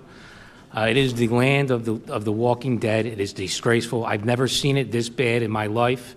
And there's one reason why it's this bad. It's Larry Krasner. It all points back to him. He has stopped the gears of the criminal justice system from working. And when this happens, we saw the pile up down there. He stopped locking people up for minor possessions, which people down there in Kensington we would lock up for heroin, mainly crack sometimes. Now they're getting fentanyl. They're users. They're not selling. They have low levels on them. Now they're not being prosecuted. Well, we're not just talking about sending them to jail. What happens is they go to court and they get put in treatment programs, and they get help. Not all of them. Most of them come back to the streets and use. They're off the street. Some of them do get help, and they don't come back. And they prosecute the drug dealers. That's not happening anymore. So what we see now is exactly points to Larry Krasner, is the pile up from the criminal justice system not doing what it's supposed to do. The drug users are not getting help. The drug dealers are not getting prosecuted. And we have Kensington Avenue. It is a disgrace. That's such an important point, is these policies are fundamentally lacking in compassion because they don't get people the help that they need to turn their lives around. Mr. Bicchetto, could you tell us about what the district attorney's approach to retail theft has been and what the consequences have been? Well, the consequences have been terrible. The memo that was circulated in the district attorney's office said that any retail theft not exceeding $500 in value will not be prosecuted. The line DAs are to stand down and dismiss the charges. The consequence has been rising levels, frightening rising levels of retail theft, to the point where major and minor department stores, pharmacies, bodegas are all moving out of Philadelphia. Wawa moved several facilities out of Philadelphia. H&K moved out of Philadelphia. All of these retailers that rely upon some semblance of enforcement of anti-theft laws are moving out. The ones that haven't moved out, they're hiring their own private police force. They're hiring their own security guards. And unfortunately, we had a situation not long ago in Philadelphia where a private security guard actually shot and killed a would-be thief. Now, you don't want would-be thieves of minor amounts of money being shot to death. But that's what happens when the system won't react and the system won't operate and people take matters into their own hands. That's right. I thought we, years, decades, centuries ago, got past the idea of people taking matters into their own hands and having an organized law enforcement system for a civilized society. That's right. We do not have that any longer in Philadelphia, thanks to Mr. Krasner. The link couldn't be clearer between the political choices and the reality that folks are forced to cope with. And, you know, for the last year, Mr. Chairman, this committee has been examining the crime crisis that exists in cities across this country. And everywhere we look, it's the same story. It's the same three causes. It's criminal laws that don't have appropriate consequences for criminal activity. It's police departments that have been deprived of funding and personnel. And it's prosecutors who refuse to fairly and even-handedly enforce the law. It is the triumph of politics over public safety, and I agree with my colleague from Maryland 100%. We need to have bipartisan support for restoring the proper place of public safety. Fortunately, that is, I think, what you're seeing right now, is the pendulum is starting to swing back towards sanity. Even in my home state of California, the district attorney of San Francisco was recalled. The district attorney of the neighboring county, Alameda, where Oakland is on the verge of being recalled. Police departments that had their funding cut have had it restored, and a ballot initiative that would reverse some of our worst drug and theft laws is gaining overwhelming support. So the work of this committee, I think, has been very important in swinging the pendulum back the other way. And as a final note, I just want to say thank you to the victims and families who are here. Your voice is incredibly important in that as well. I can't imagine how painful it must be to relive the loss and the trauma and the horror that you went through, but your voices are incredibly important in catalyzing the change that this city and this country needs. Thank you. I yield back. Gentleman yields back. Chair now recognizes the gentleman from this great state, Mr. Muser from the state of Pennsylvania. Thank you, Mr. Chairman, very much. It's great to be here. Appreciate you inviting me and waving me onto this committee. Incredibly compelling testimonies. Just feel so much emotion towards each one of your testimonies. Certainly to the Fitzgeralds, beyond condolences, the Stevens, Ms. O'Connor, Mrs. O'Connor, so many real-life situations that you're expressing to us. Your testimony is very real. And it must be very frustrating for me to hear some want to deny the realities of crime, of the sense of safety that people have. We're smash and grabs, and we got this new migrant crime. We got squatting. We got all these new terms basically that have been created just over the last couple of years because of the reasons that have been very well expressed here. Also the character of the district attorney. I mean, the list goes on. Us in Pennsylvania know this individual and know his shortcomings, and yet he does get reelected overwhelmingly, and he can't even tell the truth about whether or not he knew about being here, which under testimony, Dr. Fitzgerald stated emphatically, yet was even questioned. Even that was not treated in a credible manner. If we can't face reality, we're certainly not going to solve the problem. So crime is out of control. Since Krasner's been in, murders in Philadelphia, no matter how you slice it, are up over 30%. There's minimal enforcement that takes place. I mean, look at our campuses, even University of Pennsylvania, certainly Columbia, UCLA. The list goes on. There's no enforcement taking place. It was allowed to fester until it got to a breaking point, and finally they went in. And that's what's happening on our streets. States are taking the border crisis into their own hands. Oklahoma just passed a bill prohibiting illegal immigrants from entering or living in the state.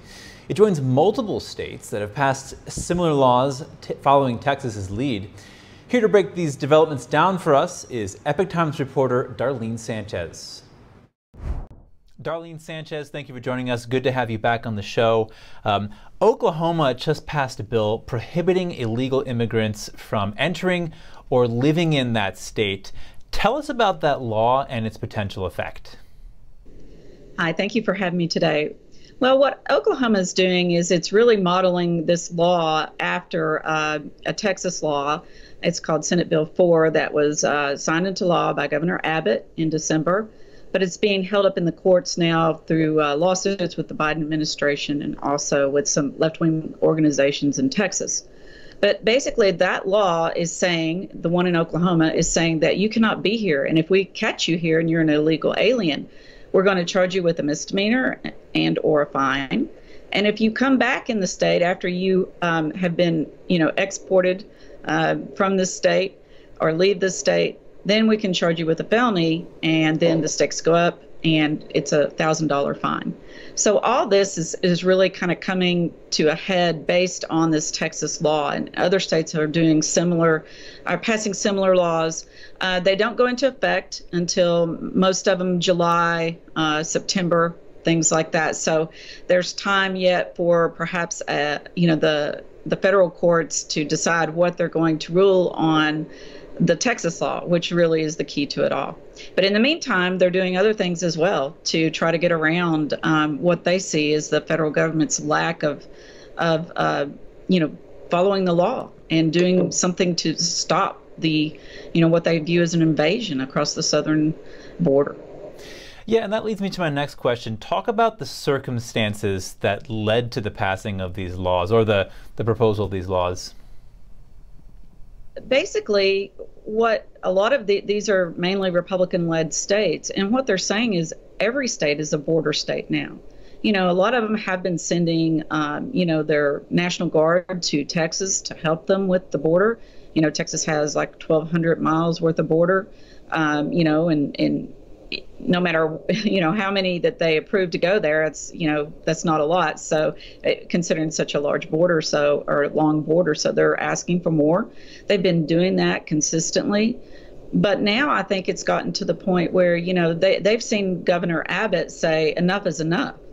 And, there was this showdown between the federal government and Governor Abbott over Shelby Park in Eagle Pass, Texas, in January. And he said, we're taking this park, we're seizing it, and we're not allowing, the federal government, the border agents back in here, because they viewed them as an actual attractant to illegal migrants. They were coming over looking for Border Patrol, so by the Border Patrol being there, Governor Abbott was saying, well, look, you're attracting them here, and we have to stop that. Wow. Now, some cities and counties across the country are also responding to the illegal immigration crisis. What are they doing? Yes, I think that's really very interesting. A lot of them, like, for example, in New York, there's, Orange County is one of those counties up there. Some of these counties are fairly conservative, but New York is trying to, because it's a sanctuary city, it declared itself one. Governor Abbott shipped a lot of illegal migrants up there. But, now they're overwhelmed, and they're trying to actually bust these illegal migrants out into the counties in New York. Well, this one county said, no, we're not doing this. Actually, more than one said it. And the way they were able to stop these illegal aliens from coming into their cities was to look at the zoning laws. They're trying to put them in hotels. And so what they said was, our hotels are not shelters. They are not zoned for that. They are not authorized for that. So you cannot send these illegal immigrants here and put them up in our hotels. So they're using zoning laws, which I thought was very creative. All right, Epoch Times reporter Darlene Sanchez, thank you so much for your time. Thank you for having me. Coming up, one more Chinese app is under scrutiny. Temu, a mega online shopping platform from China, and 70 million Americans are using it. But is their personal data safe? A U.S. House panel wants to know if TikTok violated child protection laws in its effort to avoid a ban. That story shortly here on NTD News Today.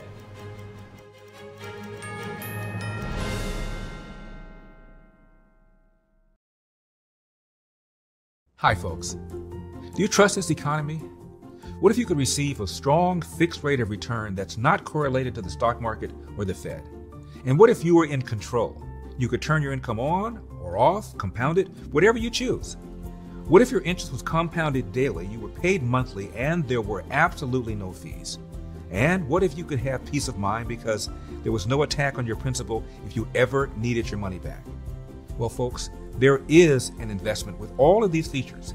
Investors all over the country are earning a high fixed rate of return with YRefi, and they don't care about what happened with the stock market or the Fed. And best of all, they receive their statement every month with no surprises. Would you like some more information? Just call 877-80-INVEST. That's 877-80-INVEST. Or log on to investyrrefi.com. That's investyrrefi.com. YRefi, do well by doing good. Hi, I'm Tim Che, the director and writer of The Firing Squad. You can participate in our Million Souls campaign, inviting everyone you know to Jesus. Listen, we all face some kind of firing squad in our lives, and yet faith in the Lord, that challenge can lead us to true peace in this insane world. We can't do it without you. We're competing with big Hollywood movies, so we're relying on your voice to spread the word. Thank you again for supporting this important movie.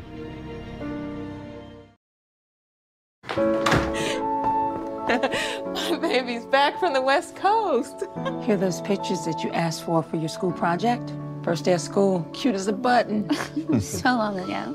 Oh, here's Grandma Florence after that flood wiped out the whole neighborhood.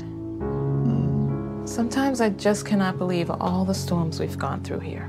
I can only hope that we'll be able to leave this house to you one day, baby. You're our legacy. Planning for these disasters will make sure we're safe, and is the best way to protect that legacy. Those beans smell heavenly. Give Mom a little credit. You know what? We should make an emergency communication plan. That way we're ready this year. Oh, great idea. At my dorm, we have emergency kits for earthquakes and wildfires, but I'm sure there's something more local I can send you with the link. Okay. Smart. I'm coming to share with you guys. Protect your legacy. Plan for natural disasters today. Visit ready.gov/plan.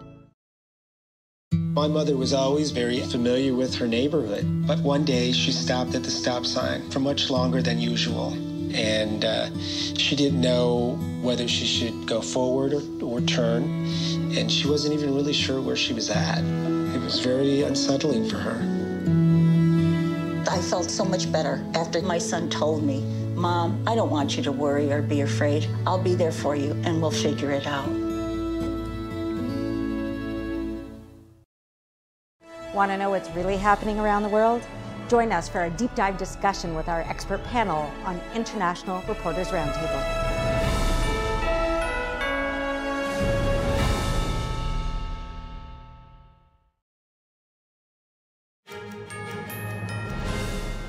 Turning now to the space race heating up between the U.S. and China.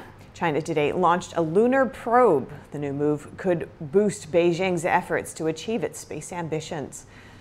China's unmanned mission aims to land on the far side of the moon for the first time and return with samples. Beyond that, scientific instruments from France, Italy, Pakistan, and the European Space Agency are all hitchhiking on China's spacecraft. The U.S. skipped the application to get a spot. China is banned by U.S. law from any collaboration with NASA. The U.S. is still leading the lunar race. 3 months ago, the U.S. private company Intuitive Machines landed on the moon, marking the first U.S. touchdown in over half a century. China aims to bring humans to the moon by 2030. NASA plans to land astronauts on the moon in 2026 for the first time in over half a century. The U.S. and 3 key allies are vowing to deepen cooperation in the wake of China's aggressions in the South China Sea. Defense ministers from the U.S., Australia, Japan, and the Philippines gathered in Hawaii on Thursday. This is what the Japanese defense ministers said during a joint news conference. Watch. We, the 4 countries, strongly oppose any attempt to unilaterally change the status quo by force in the South China Sea and any action that could escalate tensions. During the conference, Pentagon Chief Lloyd Austin said Beijing's recent aggression in the South China Sea is irresponsible behavior and disregards international law. Earlier this week, Chinese Coast Guards fired water cannons at 2 Philippine vessels in the region, damaging both ships. Other incidents have injured crew members. The meeting follows the 4 countries' first joint naval exercises in the South China Sea last month. The U.S. Defense Chief stressed the importance of the drills, and the Australian Defense Chief said the 4 talked about drilling more frequently. Although the U.S. has no territorial claims to the South China Sea, Washington sees freedom of navigation and flight in the international waters as America's national interest. China claims almost the entire South China Sea, but an international ruling in 2016 said Beijing has no right to do so. Could shopping on Temu send consumer data into Beijing's hands? That's the question mark hanging over the heads of the app's 70 million American users. A new report reveals Temu's owner partners with a Chinese data collection agency. Here's more. Can Chinese apps in your phone double as Trojan horses for Beijing? That debate is now spreading to Temu, one of the most downloaded apps in America. A new report says Temu's owner could share its data with Chinese military and police. Here's how that might happen. Temu's Chinese owner partners with the data management agency, and it's that agency's job to help commercial firms share data with both the Chinese military and Chinese police. That agency is front and center in the Chinese Communist Party's effort to control data around the globe. The report says Temu's data could be useful for Beijing. That's in terms of understanding public opinion and consumers' decision-making habits. Users' profile information could also help Beijing shape propaganda campaigns directed at foreigners. The report comes from ASPI, an Australian think tank. Temu's Chinese owner is called Pinduoduo, an e-commerce giant in China. It's unclear if the owner has shared Temu's data with China. The report said it's reasonable to assume that's a possibility. Temu denies the allegation. The app's privacy policy, though, says personal information may be shared with its corporate parent. Plus, a law in China mandates that companies must hand over user data to officials if they ask for it. Temu boasts over 70 million users in the U.S. In 2023, Google suspended Temu's owner from the Google Play Store, citing malicious software in the app. Apple also said Temu violated the Apple Store's privacy rules.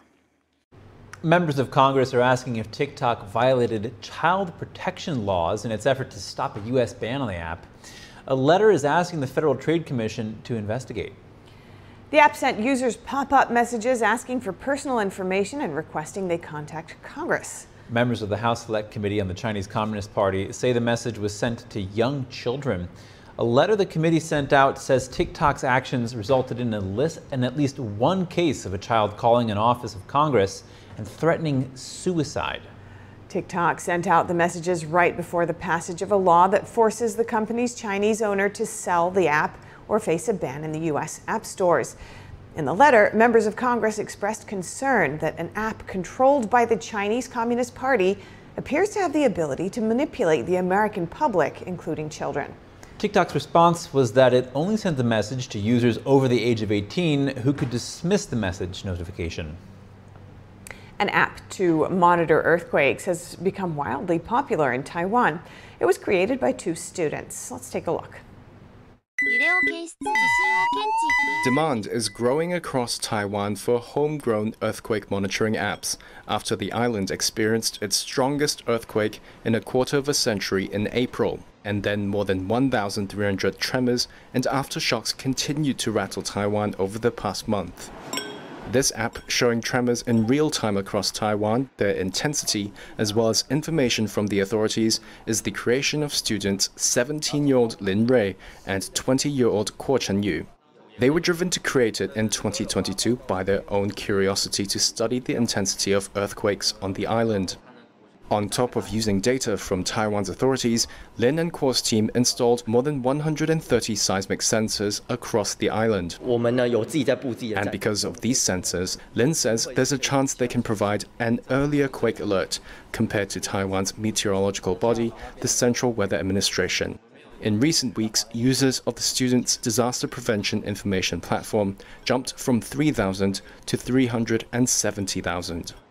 While there's a government-run system already in place that sends text alerts and a loud noise to residents' phones when the shaking starts, it can be patchy. It drew criticism for not sounding in Taipei on April 3rd when a 7.2 magnitude quake hit the island's remote east coast. The alert only goes out to phone users in areas with serious shakes, an intensity of 4 or above, which authorities say are more likely to bring damage or disrupt power or water supplies. Wu Jianfu, director of the Central Weather Administration's Seismological Center, told Reuters he's aware of calls to lower thresholds for official alerts, but the authorities are moving ahead cautiously. We will review the need to send a quake alert to everyone when a major quake hits. For example, when one of magnitude 6.5 hits, should we issue an alert even though its intensity level is at 3, since there is a need for disaster prevention? I think we should discuss the matter of advanced deployment, as it is often quite rare to receive a national level alert, so it will increase public awareness. I think it's better to conduct a review instead of just trying to satisfy public opinion. However, he encouraged research and development of alternative tools for disaster response, some which offer extra functionalities, such as turning on the torch of a phone before the shaking starts, or alerts for smaller quakes which do not trigger government warnings. For student Lin Rui, he says what he really wants to do is to predict earthquakes, maybe even 10 days ahead of one. While that technology doesn't exist today, he hopes it does in the future, and that it buys people precious time and saves lives.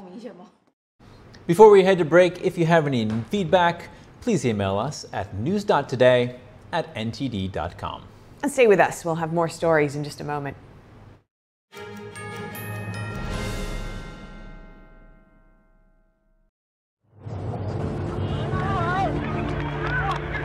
There are real consequences to controlled media.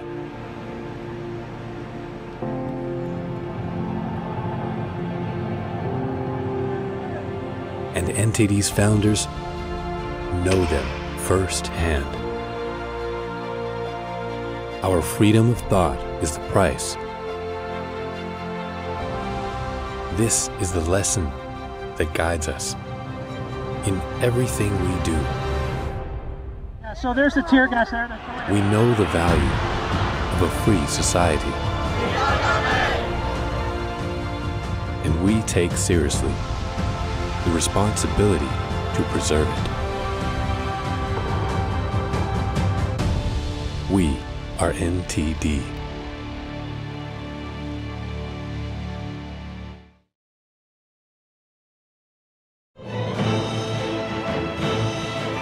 A performance that truly matters. For each and every one of us.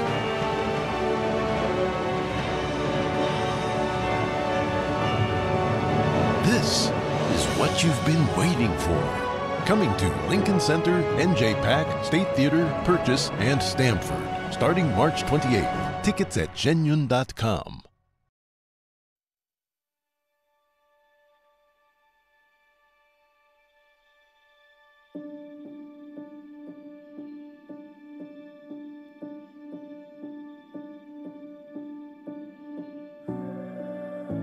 One in 5 children worldwide are faced with the reality of living without food. No family dinners, no special treats, not enough energy to play. All around the world, hunger is affecting children's physical and mental health. Toddlers are suffering from acute malnutrition, which stunts their growth. Kids are forced to drop out of school so they can help support their families. Conflict, inflation, and climate have ignited the worst famine in our lifetime. And we are fed up. Fed up that hunger devours dreams. Fed up that hunger destroys joy. Fed up with the fact that hunger eats childhood.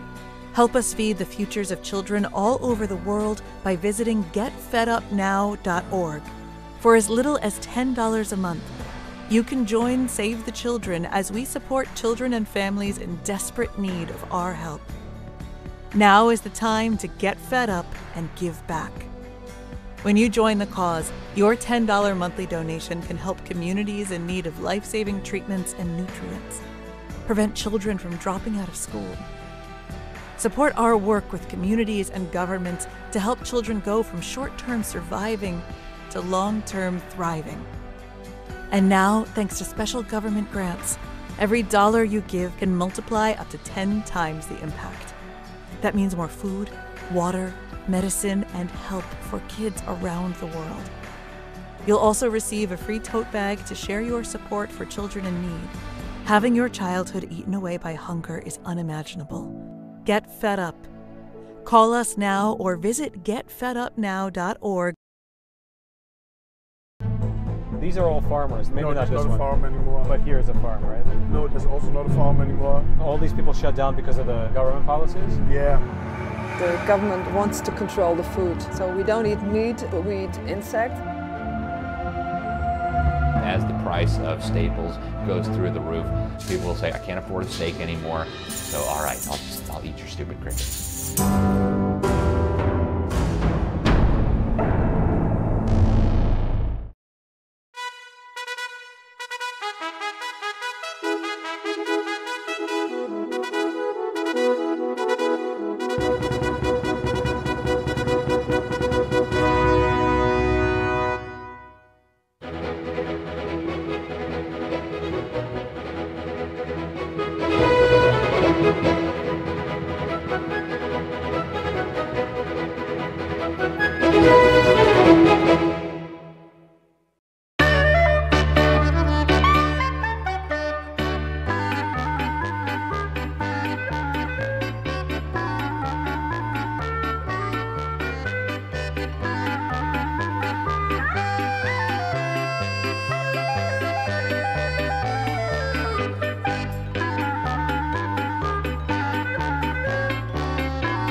Former President Trump back in court for his so-called hush money trial. We have more on the witnesses testifying today. The House Judiciary Committee is in Philadelphia hearing stories from the families of victims of violent crimes. Our reporter Luis Martinez is there. Police are moving in to clear anti-Israel encampments at more college campuses. See footage of their latest operations. The House panel wants to know if TikTok violated child protection laws when it launched a campaign asking users to pressure Congress not to ban the app. The State Department issues a travel advisory to Americans in Germany, warning tourists of the risks of potential terrorist attacks. In horse racing, the fastest 2 minutes in sports is just a day away. NTD's Dave Martin joins us to explain what makes this event such an American tradition.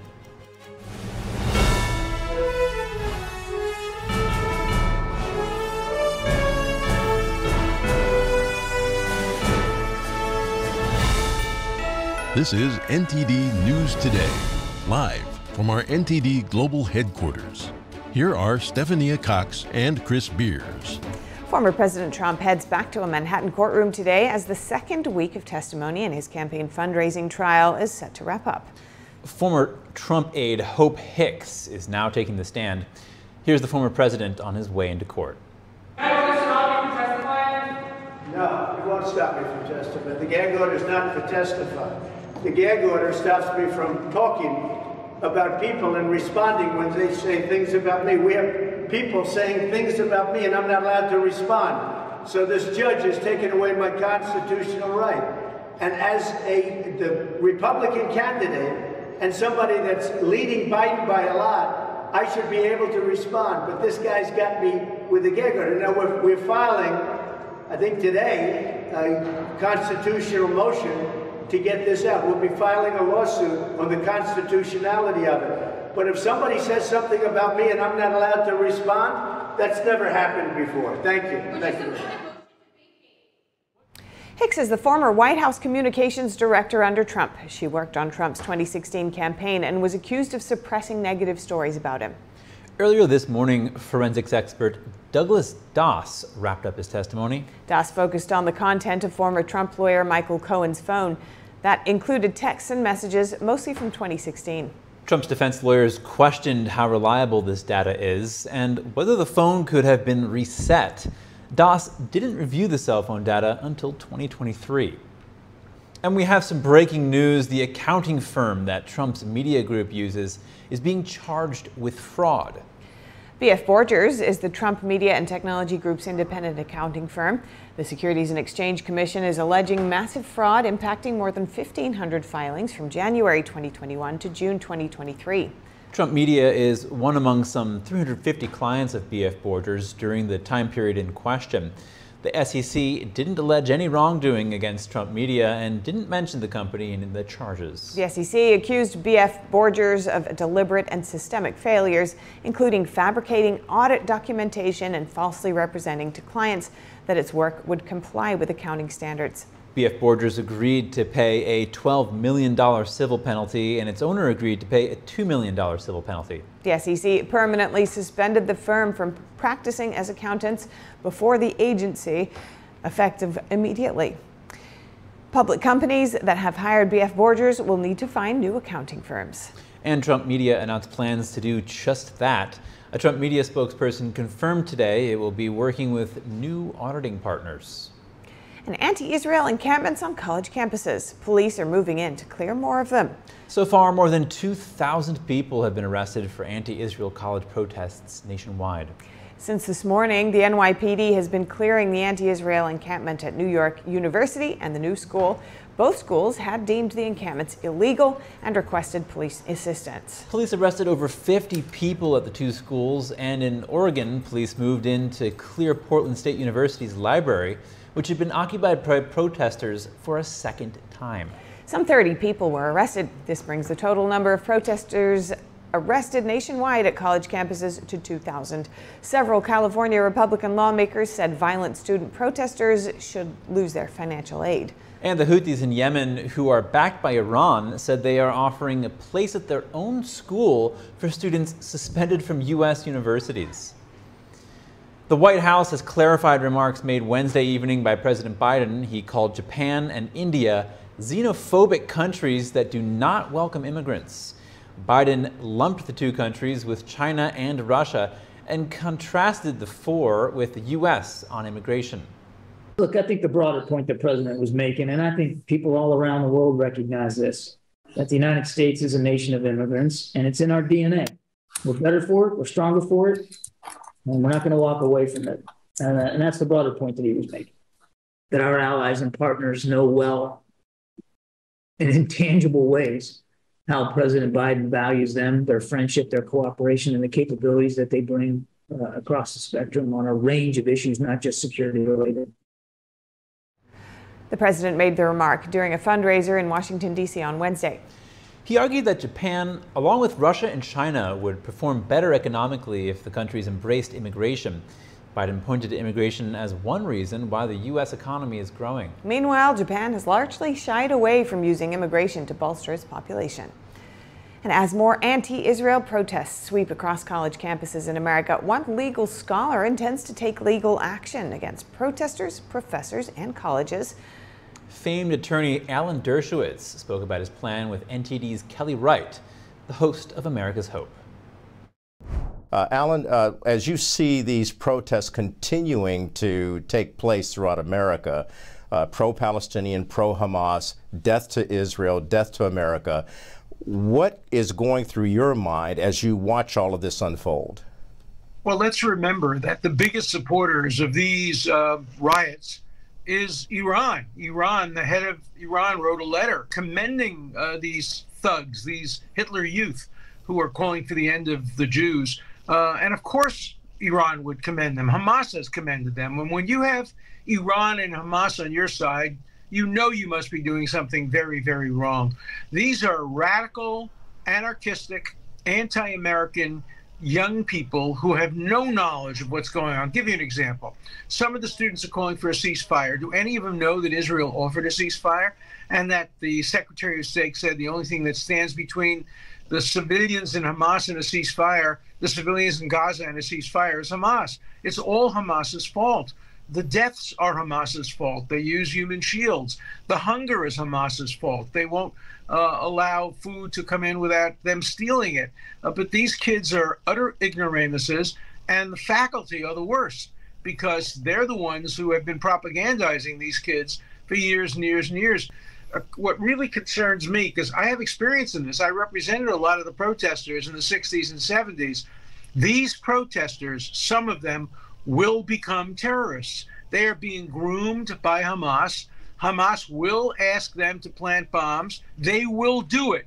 And it's coming to a theater near you. What are you doing from your legal perspective to take action against those who have rallied to these protests, even threatening and actually physically harming some of the Jewish students attending these colleges? We're starting a new group called Hurt a Jew, We Sue You, and we will sue individuals, not the universities, others are doing that, but we will sue 19-year-old and 20-year-olds who are blocking access to classes, and we will sue them and get their scholarships, and we will sue them and get their cars, we will sue them and get their boom boxes, we will sue them for every penny they have, because you cannot get away with hurting a Jew today in America. And too many prosecutors are allowing them to get away. We don't control prosecutors, but we do control lawsuits. If we file a lawsuit, it has to go forward.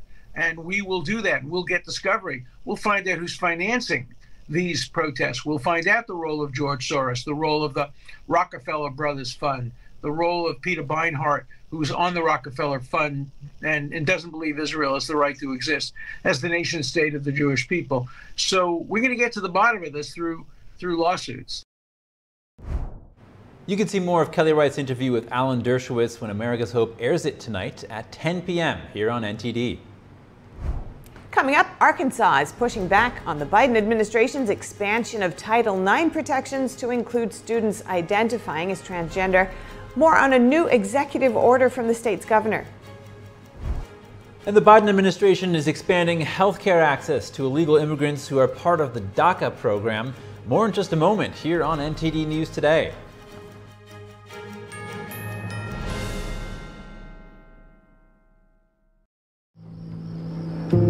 didn't ask to lose my mother or to be abused at 5 years old.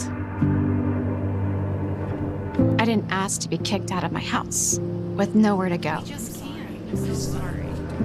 I didn't ask for any of this.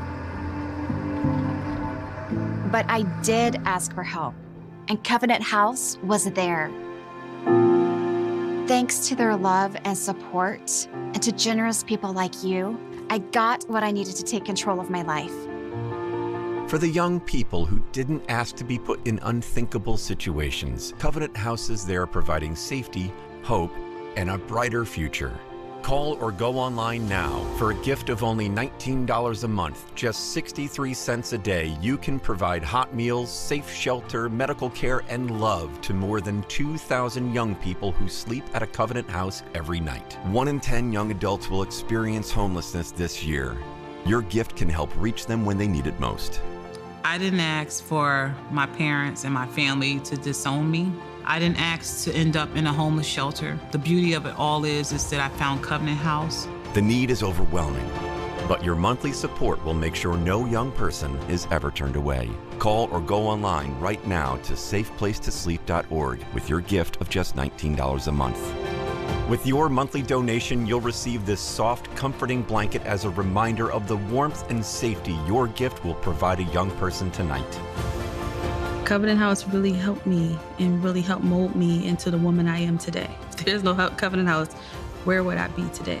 Your monthly gift is urgently needed to reach young people in communities like yours who didn't ask to be put in unthinkable situations. Show them they're loved and not alone. Call the number on your screen or go online to safeplacetosleep.org. Is deep sea fish oil really healthy?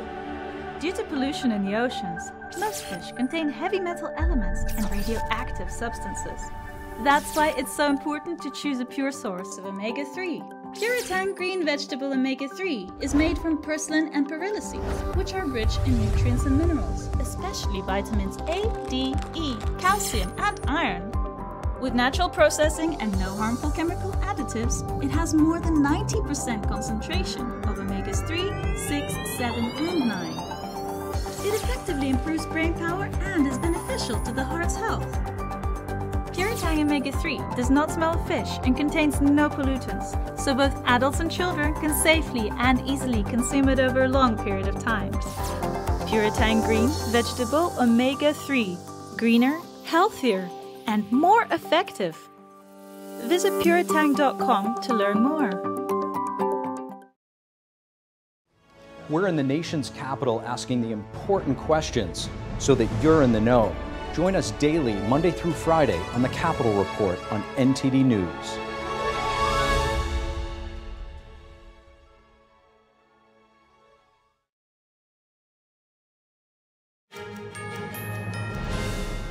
The economy added just 175,000 jobs last month, according to data from the Bureau of Labor Statistics. That's much less than economists were expecting and the slowest growth since October. Economists have been anticipating a slowdown in the labor market from the pressure of high interest rates. Meanwhile, the unemployment rate ticked higher to 3.9%. April marked the 27th consecutive month the jobless stayed under 4%, a streak last seen in the 1960s. Senate GOP campaign chief Senator Steve Daines is dampening expectations for the November elections. Daines says his goal is to flip just 2 seats to take control of the Senate, despite a favorable-looking map. Republicans could win the majority by winning 2 seats or by winning 1 seat and having former President Trump win again. Republicans are focused on 4 key races: Pennsylvania, Maryland, Montana, and Ohio. West Virginia is also considering promising after Senator Joe Manchin's retirement. Senator Rick Scott from Florida, who used to lead the National Republican Senatorial Committee, had much higher hopes back in 2022. He predicted the party would not just win the majority in 2022, but could even get more than 55 seats. Arkansas Governor Sarah Huckabee Sanders is defying the Biden administration's expansion of Title IX protections. Title IX now includes students identifying as transgender. Sanders issued an executive order yesterday saying the state plans to preserve the traditional understanding of sex as firmly rooted in biology. The order states that the government should celebrate, not erase, sex differences by providing proper protections for them. It also states that the Biden administration, quote, has rejected reality and chosen to appease their left-wing base over students' safety and best interests. President Biden is extending Affordable Care Act coverage to include Deferred Action for Childhood Arrivals, or Daca, recipients. In a new federal regulation, the administration is modifying the definition of lawfully present so thousands of so-called dreamers can get access to certain health care coverage. Daca allows immigrants brought to the U.S. illegally as children to live and work legally in the country. Health and Human Services estimates that 100,000 uninsured Daca recipients will likely take advantage of the new rule. It takes effect November 1st. This is the latest effort by Biden to strengthen Daca as comprehensive immigration reform has stalled in Congress. And today, President Biden is presenting the Medal of Freedom to 19 political allies, celebrities, and civil rights leaders. The list includes former House Speaker Nancy Pelosi, South Carolina Representative Jim Clyburn, actress Michelle Yeoh, and former Vice President Al Gore. Biden is also presenting the award to 3 posthumous recipients. Those include World War II soldier and civil rights leader Medgar Evers, former Senator and environmental advocate Frank Lautenberg, and Olympic athlete Jim Thorpe. The Medal of Freedom is the nation's highest civilian honor. It's presented to people who have made exemplary contributions to the country, to world peace, or to other significant societal endeavors. Members of Congress are asking if TikTok violated child protection laws in its effort to stop a U.S. ban on the app. A letter is asking the Federal Trade Commission to investigate. The app sent users pop-up messages asking for personal information and requesting they contact Congress. Members of the House Select Committee on the Chinese Communist Party say the message was sent to young children. A letter the committee sent out says TikTok's actions resulted in at least one case of a child calling an office of Congress and threatening suicide. TikTok sent out the messages right before the passage of a law that forces the company's Chinese owner to sell the app or face a ban in U.S. app stores. In the letter, members of Congress expressed concern that an app controlled by the Chinese Communist Party appears to have the ability to manipulate the American public, including children. TikTok's response was that it only sent the message to users over the age of 18 who could dismiss the message notification. The U.S. military has admitted that it mistakenly killed a civilian in an airstrike in Syria last year. This comes after the man was initially misidentified as a senior Al-Qaeda leader. An investigation ordered by U.S. Central Command found several issues with the airstrike, but it didn't detail those issues in the report released on Thursday, noting that many facts about the investigation remain classified. Questions about who was actually killed in the airstrike were raised almost immediately after it happened last May. The man's family insisted he was not an Al-Qaeda leader, but a farmer and a father of 10. The U.S. launched an official investigation about 8 weeks later. And Senator Lindsey Graham said Wednesday that the FBI is now in possession of his phone after he was contacted by someone impersonating Senate Majority Leader Chuck Schumer. Graham discussed what happened at a meeting on artificial intelligence regulation. He said anything that can be created can be hacked. Graham's office didn't say what kind of phone he owns. It also didn't specify whether it was a call or a text message that caused the issues. In a statement to NBC, the senator's spokesperson said the sergeant at arms is investigating a possible hack of Graham's phone. New Hampshire is poised to become the next state to ban marriage to anyone under the age of 18. A bill banning what is commonly referred to as child marriage passed yesterday in the state. Currently, only 12 states prohibit adults from marrying someone under the age of 18. Most limit it to 16 or 17, while 7 states have no restrictions at all. In Kansas and Hawaii, the minimum age is 15. The restrictions also apply to minors marrying minors. Advocates for ending marriage to a minor argued that allowing it contradicts statutory rape laws and is a form of sex trafficking. Those opposed argue it should be allowed in cases of an unintended pregnancy for emancipated minors or when parental consent is given. A crash on Interstate 95 in Connecticut will keep the road closed in both directions. 3 vehicles collided yesterday morning, one carrying gasoline. A fire erupted and engulfed the fuel tanker, which traveled across the road as the flames reached up toward an overpass. Troop G was made aware of a 3-vehicle accident that occurred involving a passenger vehicle and 2 tractor trailers, one of them being a tanker truck carrying fuel oil. One occupant in each vehicle, so three people involved total. No one was injured. The bridge was damaged. The heat from the burning fuel compromised some of the bridge, so that bridge is going to have to come down. Then they're going to have to take a second look at repaving to make sure that the road is safe and secure. The governor says both sides of the interstate should be back open by Monday. He says he filed an emergency declaration so the federal government can pay for the overpass replacement. The Associated Press reported that the tanker was carrying around 8,500 gallons of gasoline. Traffic jams were heavy after the crash, and the local government is advising drivers to take alternative routes. This crash comes about a year after another fuel truck crashed in Connecticut, killing a driver. Lahaina and Maui is receiving $362 million for fire recovery efforts. The governor of Hawaii signed legislation on Thursday. Governor Josh Green says the funding package will help in several ways. It will compensate victims of the fire, temporarily lift some restrictions on use of funds, and give power to shut down illegal short-term rentals. The Lahaina fire last August killed 101 people and caused over $6 billion in damage. And over a dozen police vehicles were damaged or destroyed by a suspected arsonist in Portland, Oregon early Thursday morning. Police say 15 vehicles were found on fire in a fenced-in training area around 2 in the morning. There was no damage to the building and no injuries were reported. Police suspect arson, and they say it's being investigated separately from the nearby protest on campus of Portland State University. However, they said it may be connected. And most of us enjoy being able to sleep in. However, you probably wouldn't like the extra shut-eye if it was a result of not hearing your alarm clock. Some iPhone users have turned to social media with that very complaint, saying they overslept because they're not hearing the alarm. Apple told NBC News that the company is working to fix the issue. However, it is unknown how many iPhone users are affected. In the meantime, some users say that turning off the attention aware feature has helped solve the problem.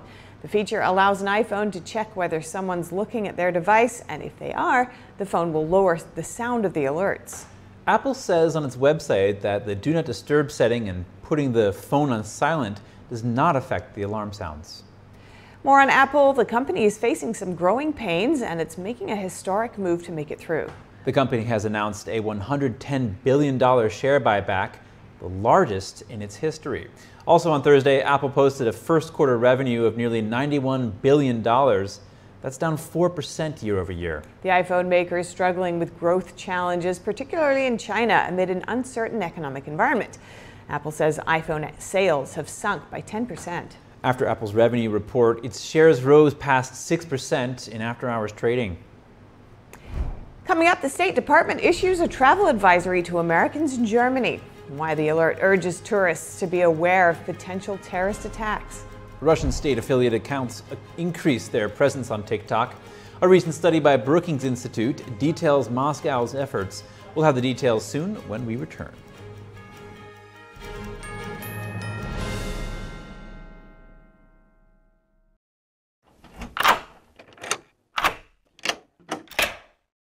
I'm Jonathan Lawson. If you're 50 to 85, I have an important message about security. Write down the number on your screen so you can call when I finish. The lock I want to talk to you about isn't the one on your door. This is a lock for your life insurance, a rate lock that guarantees that once you're insured, your rate can never go up at any time for any reason. But be careful. Many policies you see do not have one. But you can get a lifetime rate lock from Colonial Penn. Call this number to learn more. This plan was designed with a rate lock for people on a fixed income who want life insurance that fits their budget and is simple to get. Coverage options start at $9.95 a month, less than 35 cents a day. Act now, and your rate will be locked in for life. It will never increase, guaranteed. This is lifelong coverage that can never be canceled as long as you pay your premiums. Guaranteed. And your acceptance is guaranteed, with no health questions. You cannot be turned down because of your health. Call for your information kit and read about this rate lock for yourself. You'll also get a free beneficiary planner. Both are free with no obligation. Don't miss out. Call for information, then decide. Read about the 30-day 100% money-back guarantee. Don't wait. Call this number now.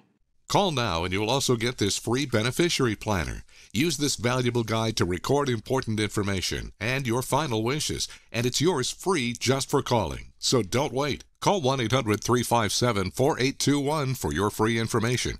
That's 1-800-357-4821. There's no risk or obligation.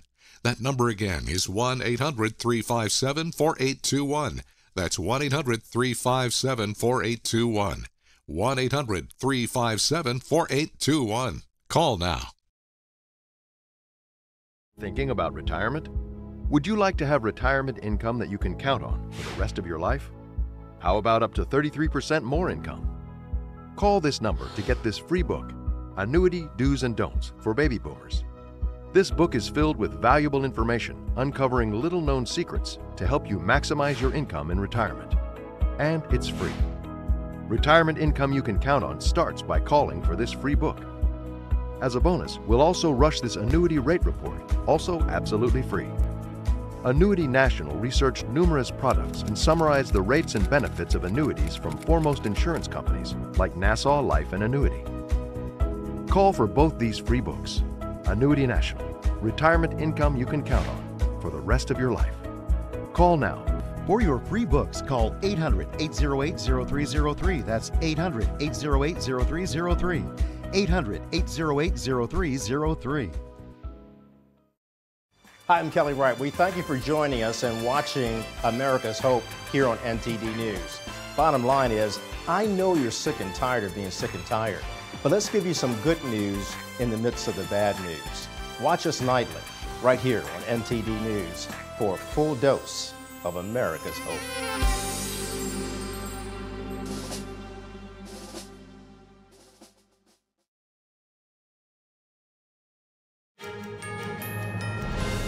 The House Judiciary Committee today held a field hearing in the city of Philadelphia. Lawmakers heard testimony from experts and family members of victims of violent crime. Our correspondent Luis Martinez joins us live with more on this field hearing.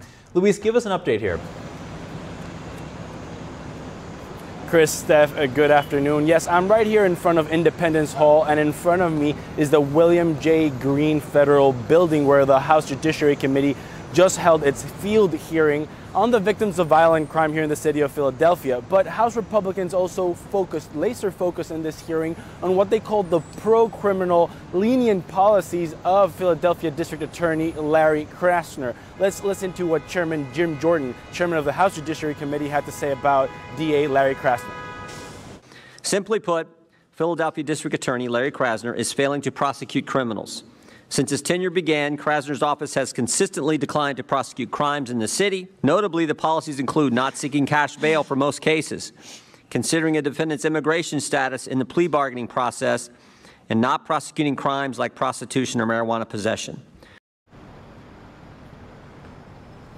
Congressman Jim Jordan, chairman of the House Judiciary Committee, also highlighted how during Larry Krasner, Philadelphia DA's first term that started in 2018, homicide rates in Philadelphia increased by 78%. Also during his first term, Larry Krasner instructed his attorneys not to prosecute with felonies or misdemeanors those criminals caught shoplifting merchandises under $500, what Republicans call criminal lenient policies. We also heard from experts, one of them Nick Garacci, a former Philadelphia police officer who called the DA a serial killer by proxy. Let's listen to what Nick Garacci, former police officer of Philadelphia, had to say. One person is the result of the death of the murder of more than 12 people. He prioritizes the pursuit of his ideological agenda over public safety. Let Him Go Larry has put the lives of Philadelphia residents at risk, or Uncle Larry, as the criminal underground in Philadelphia refers to him. So So Chris, Steph, we also heard from family members of victims of violent crimes here in Philadelphia. Their testimony was that their family members would still be alive had Larry Krasner, the DA of Philadelphia, had more severe policies towards criminals here in Philadelphia. Luis, this field hearing is a bipartisan effort. Do both parties share concern for what's happening in Philadelphia? Well, of course, the House Judiciary Committee is led by Republicans. It was them who established this field hearing, as well as others in the past few months. House Democrats were not in agreement with having the field hearing here in Philadelphia. Actually, ranking member Jared Nadler, the Democrat from New York, lamented that they weren't working in Washington, D.C., legislating on other affairs. Let's listen to what Democratic ranking member Jared Nadler had to say about this. Our time would be better spent again back in D.C., passing bills that can help support Philadelphia and all our communities to be safer places for every American. So competing statistics were thrown around between House Republicans and House Democrats. Before I mentioned that during Larry Krasner's first term in office, homicides increased by 78%, but then ranking member Jared Nadler noted that from 2022 to 2023, homicides decreased by 20%.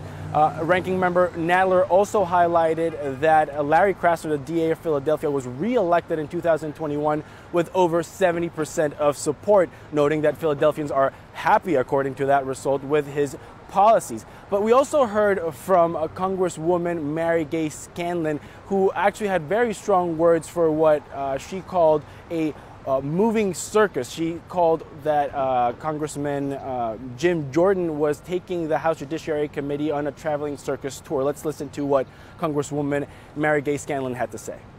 Instead, he's brought his traveling circus to town in order to divide Americans, scare voters, influence elections, and distract from the crushing failure of the House majority to govern. Despite the competing statistics presented by both House Republicans and House Democrats, the truth is that in Philadelphia last year, more than 400 people were murdered violently. That is actually 4 times the rate that people are murdered in cities like New York that have 4 times the population. So of course, some issues of serious concern with experts, family members being questioned by both Democrats and House Republicans. But that's all we have for today here from Philadelphia. Behind us, beautiful Independence Hall. Back to you, Chris and Steph. All right, Luis Martinez in Philadelphia, thank you for that coverage. And now shifting gears, we have some short headlines from the UK, Germany, and other European countries. The State Department has issued a travel warning to Americans traveling in Germany. Yesterday's alert informed tourists to be aware of potential terrorist attacks. According to the travel advisory, terror groups continue to plan attacks in Germany. It warned that terrorists target tourist locations and transportation hubs. The warning listed markets, shopping malls, government buildings, hotels, clubs, and restaurants as potential targets. Attacks on places of worship, parks, and major sporting and cultural events are also possible. The State Department has advised Americans to be aware of their surroundings, listen to the instructions of local authorities, and follow local media. British Foreign Secretary David Cameron has promised Ukrainian President Volodymyr Zelensky $3.7 billion of annual military aid for Ukraine. The two leaders met yesterday in Kyiv. Cameron led the UK from 2010 to 2016 as Prime Minister. The British Conservative only returned to the front lines of politics several months ago. He also met Ukraine's foreign minister on his second visit to Kyiv as foreign secretary and celebrated the $60 billion aid package from the U.S. Russia is making itself heard on TikTok. According to a recent study by the Brookings Institution, Russian state-affiliated accounts have boosted their presence on the video platform ahead of the U.S. presidential election. Such accounts are also active on other social media platforms and have a larger presence on Telegram and X. However, users' engagement, including likes, views, and shares on their posts, has been much higher on TikTok. According to the study, most posts focus on the war in Ukraine and NATO instead of U.S. politics. The posts about the U.S. are aimed to be divisive. They include topics like Washington's policy toward Israel and Russia and concerns about President Biden's age. Britain's opposition Labour Party won a parliamentary seat in northern England today and control of several councils. The governing Conservatives experienced heavy losses, piling more pressure on Prime Minister Rishi Sunak. The victory set the tone for what will be a closely watched 2 days of local results. Voters cast their ballots yesterday for more than 2,000 local seats across England. A handful of high-profile mayoral elections took place as well, including in the capital, London. Polling shows Labour leader Keir Starmer could win this year's national election. Sunak's Conservatives are about 20 percentage points behind Labour in most polls. A defeat for the incumbent would end 14 years of Conservative government. And turning now to the space race heating up between the U.S. and China. China today launched a lunar probe. The new move could boost Beijing's efforts to achieve its space ambitions. China's unmanned mission aims to land on the far side of the moon for the first time and return with samples. Beyond that, scientific instruments from France, Italy, Pakistan, and the European Space Agency are all hitchhiking on China's spacecraft. The U.S. skipped the application to get a spot. China is banned by U.S. law from any collaboration with NASA. The U.S. is still leading the lunar race. 3 months ago, the U.S. private company Intuitive Machines landed on the moon. China aims to bring humans to the moon by 2030. NASA plans to land astronauts on the moon in 2026, for the first time in over a half-century. And the U.S. and 3 key allies are vowing to deepen cooperation in the wake of China's aggressions in the South China Sea. Defense ministers from the U.S., Australia, Japan, and the Philippines gathered in Hawaii on Thursday. This is what the Japanese defense ministers said during a joint news conference. Watch. We, the 4 countries, strongly oppose any attempt to unilaterally change the status quo by force in the South China Sea and any action that could escalate tensions. During the conference, Pentagon Chief Lloyd Austin said Beijing's recent aggression in the South China Sea is irresponsible behavior and disregards international law. Earlier this week, the Chinese Coast Guard fired water cannons at 2 Philippine vessels, damaging both ships. Other incidents have injured crew members. The Philippines and the U.S., along with Australia and Japan, held their first joint naval exercises in the South China Sea last month. The U.S. Defense Chief stressed the importance of the drills, and the Australian Defense Chief said the 4 talked about increasing the tempo of the exercises. Although the U.S. has no territorial claims to the South China Sea, Washington sees freedom of navigation and flight in the international waters as America's national interest. China claims almost the entire South China Sea, but an international ruling in 2016 said Beijing has no right to do so. Coming up in horse racing, the fastest 2 minutes in sports is just a day away. NTD's Dave Martin joins us to explain what makes this event such an American tradition. And Ukrainians gather in Kyiv to paint traditional Ukrainian Easter eggs. They're hoping the craft can be recognized officially by UNESCO. Michelangelo was an awe-inspiring Renaissance genius. A London exhibition is showcasing the later years of his life. More on the last decades of Michelangelo's life and work when we come back.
Jackie. I'm 44 years old.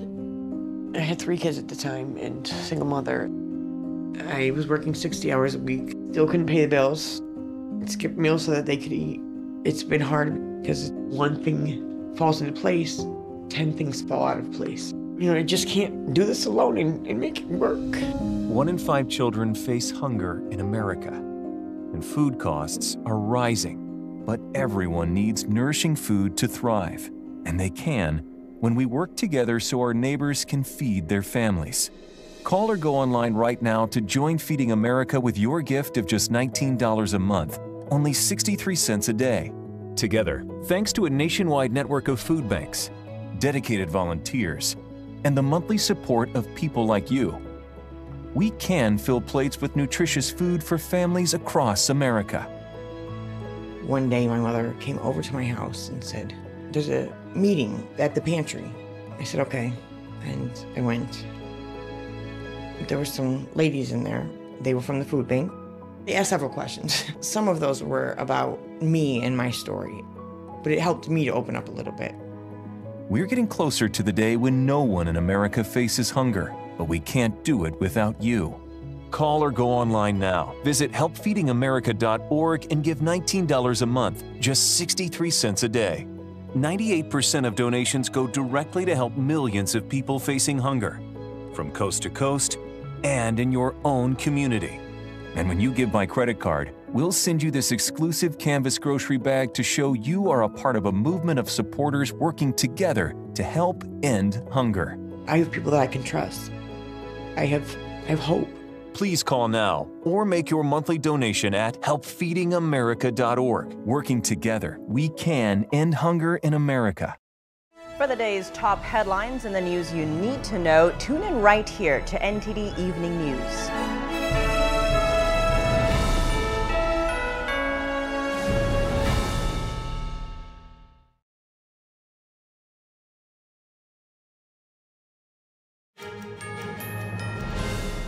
And now for your sports news, we're joined by NTD's Dave Martin.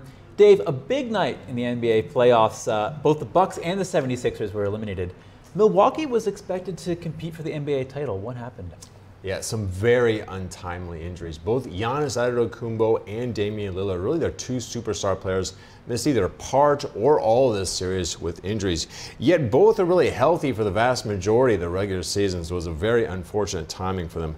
Now, last night, Lillard was able to tough it out, played with an injured Achilles, but it wasn't enough. They lost to Indiana. They were eliminated from the playoffs. And on the second game last night, the Knicks beat the Sixers in Philadelphia to close out that series. It was a crazy series, really.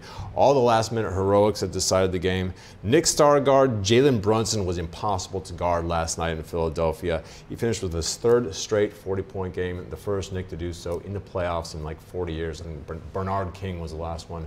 So now Indiana will face New York in the second round.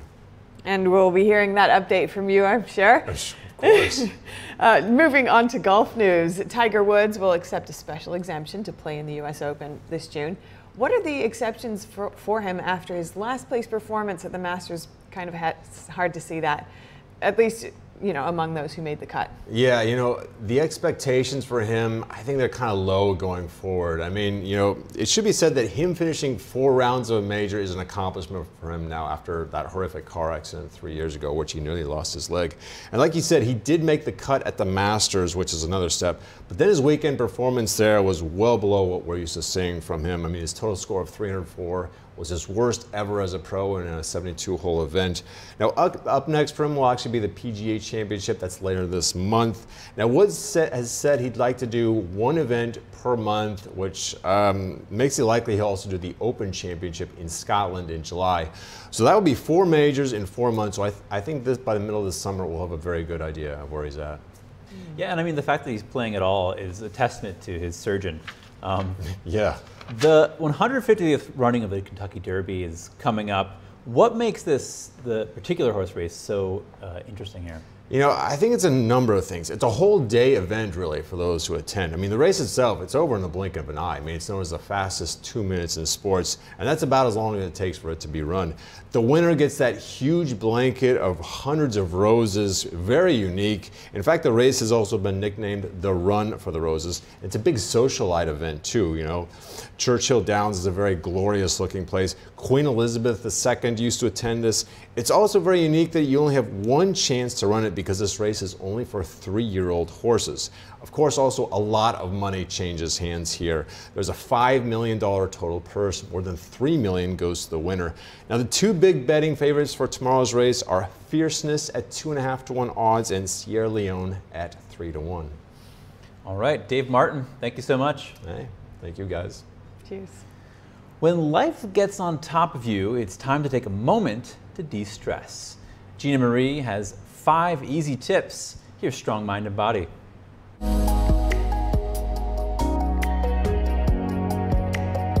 You probably hear a lot about how diet and lifestyle can help to relieve stress and anxiety.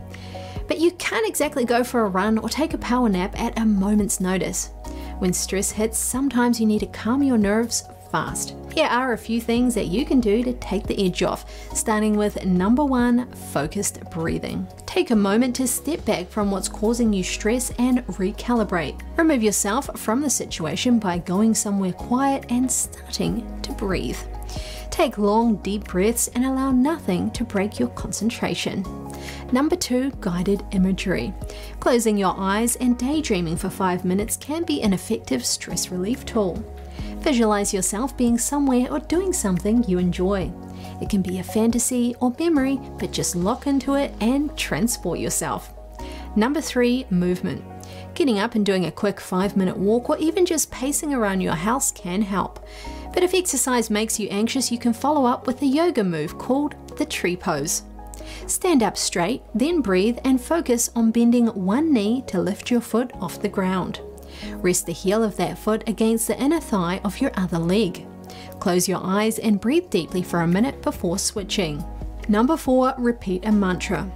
If the guided breathing isn't helping you, try to recite a mantra. This could be one word, a hum, a phrase, a prayer, or something affirming.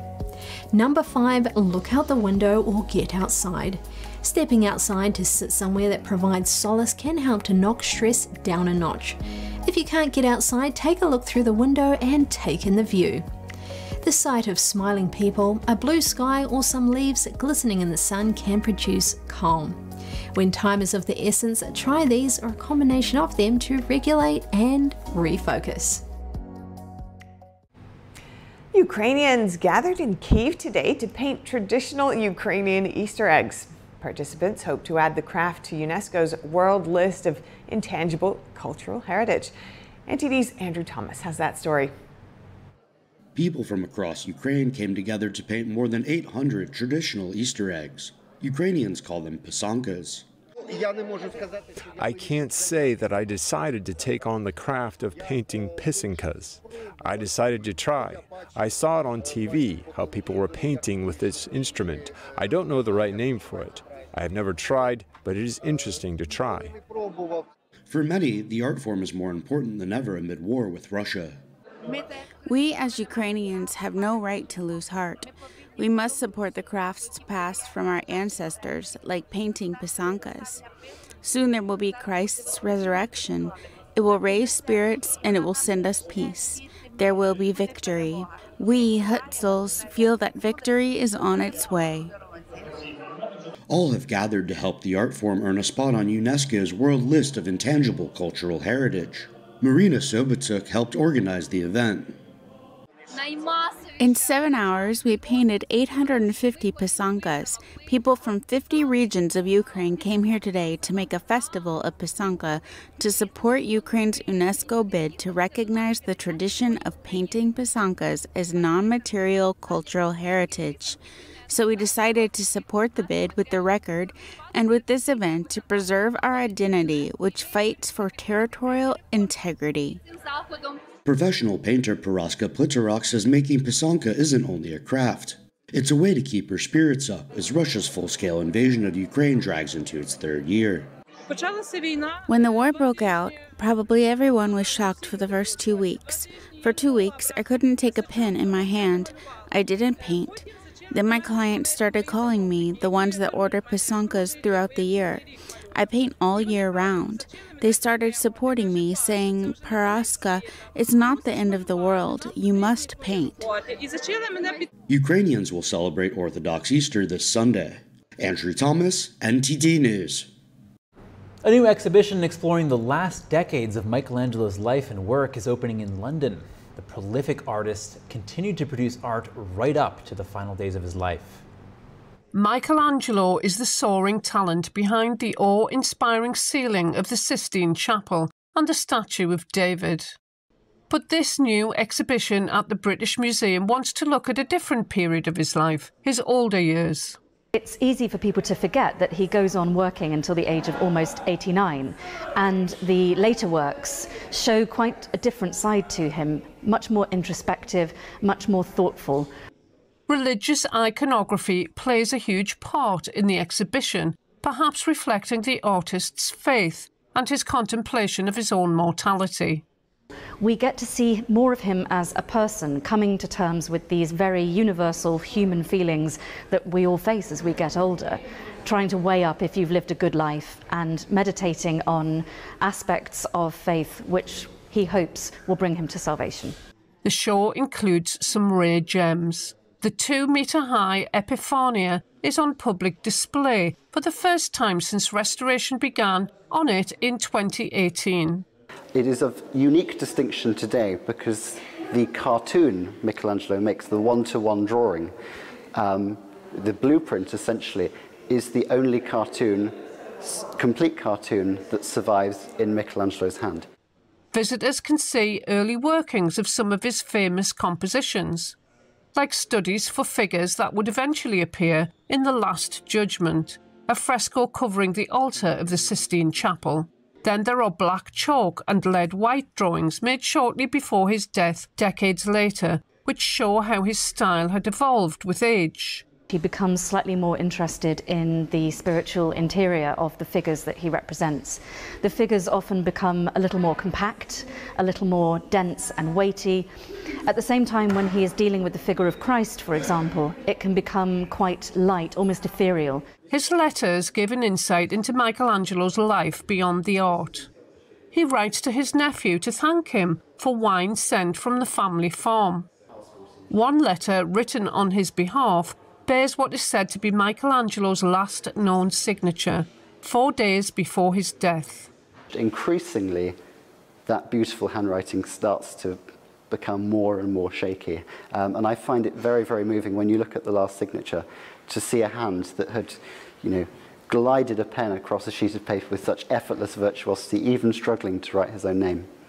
A sketch of his plans for the dome of the Vatican's St. Peter's Basilica shows his design abilities were as sharp as ever, even though he likely knew he would never live to see its construction. Michelangelo: The Last Decades opens on Thursday and runs until the end of July. For round-the-clock original news coverage, visit us at ntd.com or download our NTD app. And be sure to stick around for NTD Newsroom at 3 p.m. Eastern. We'll cover more stories from the U.S. and around the world.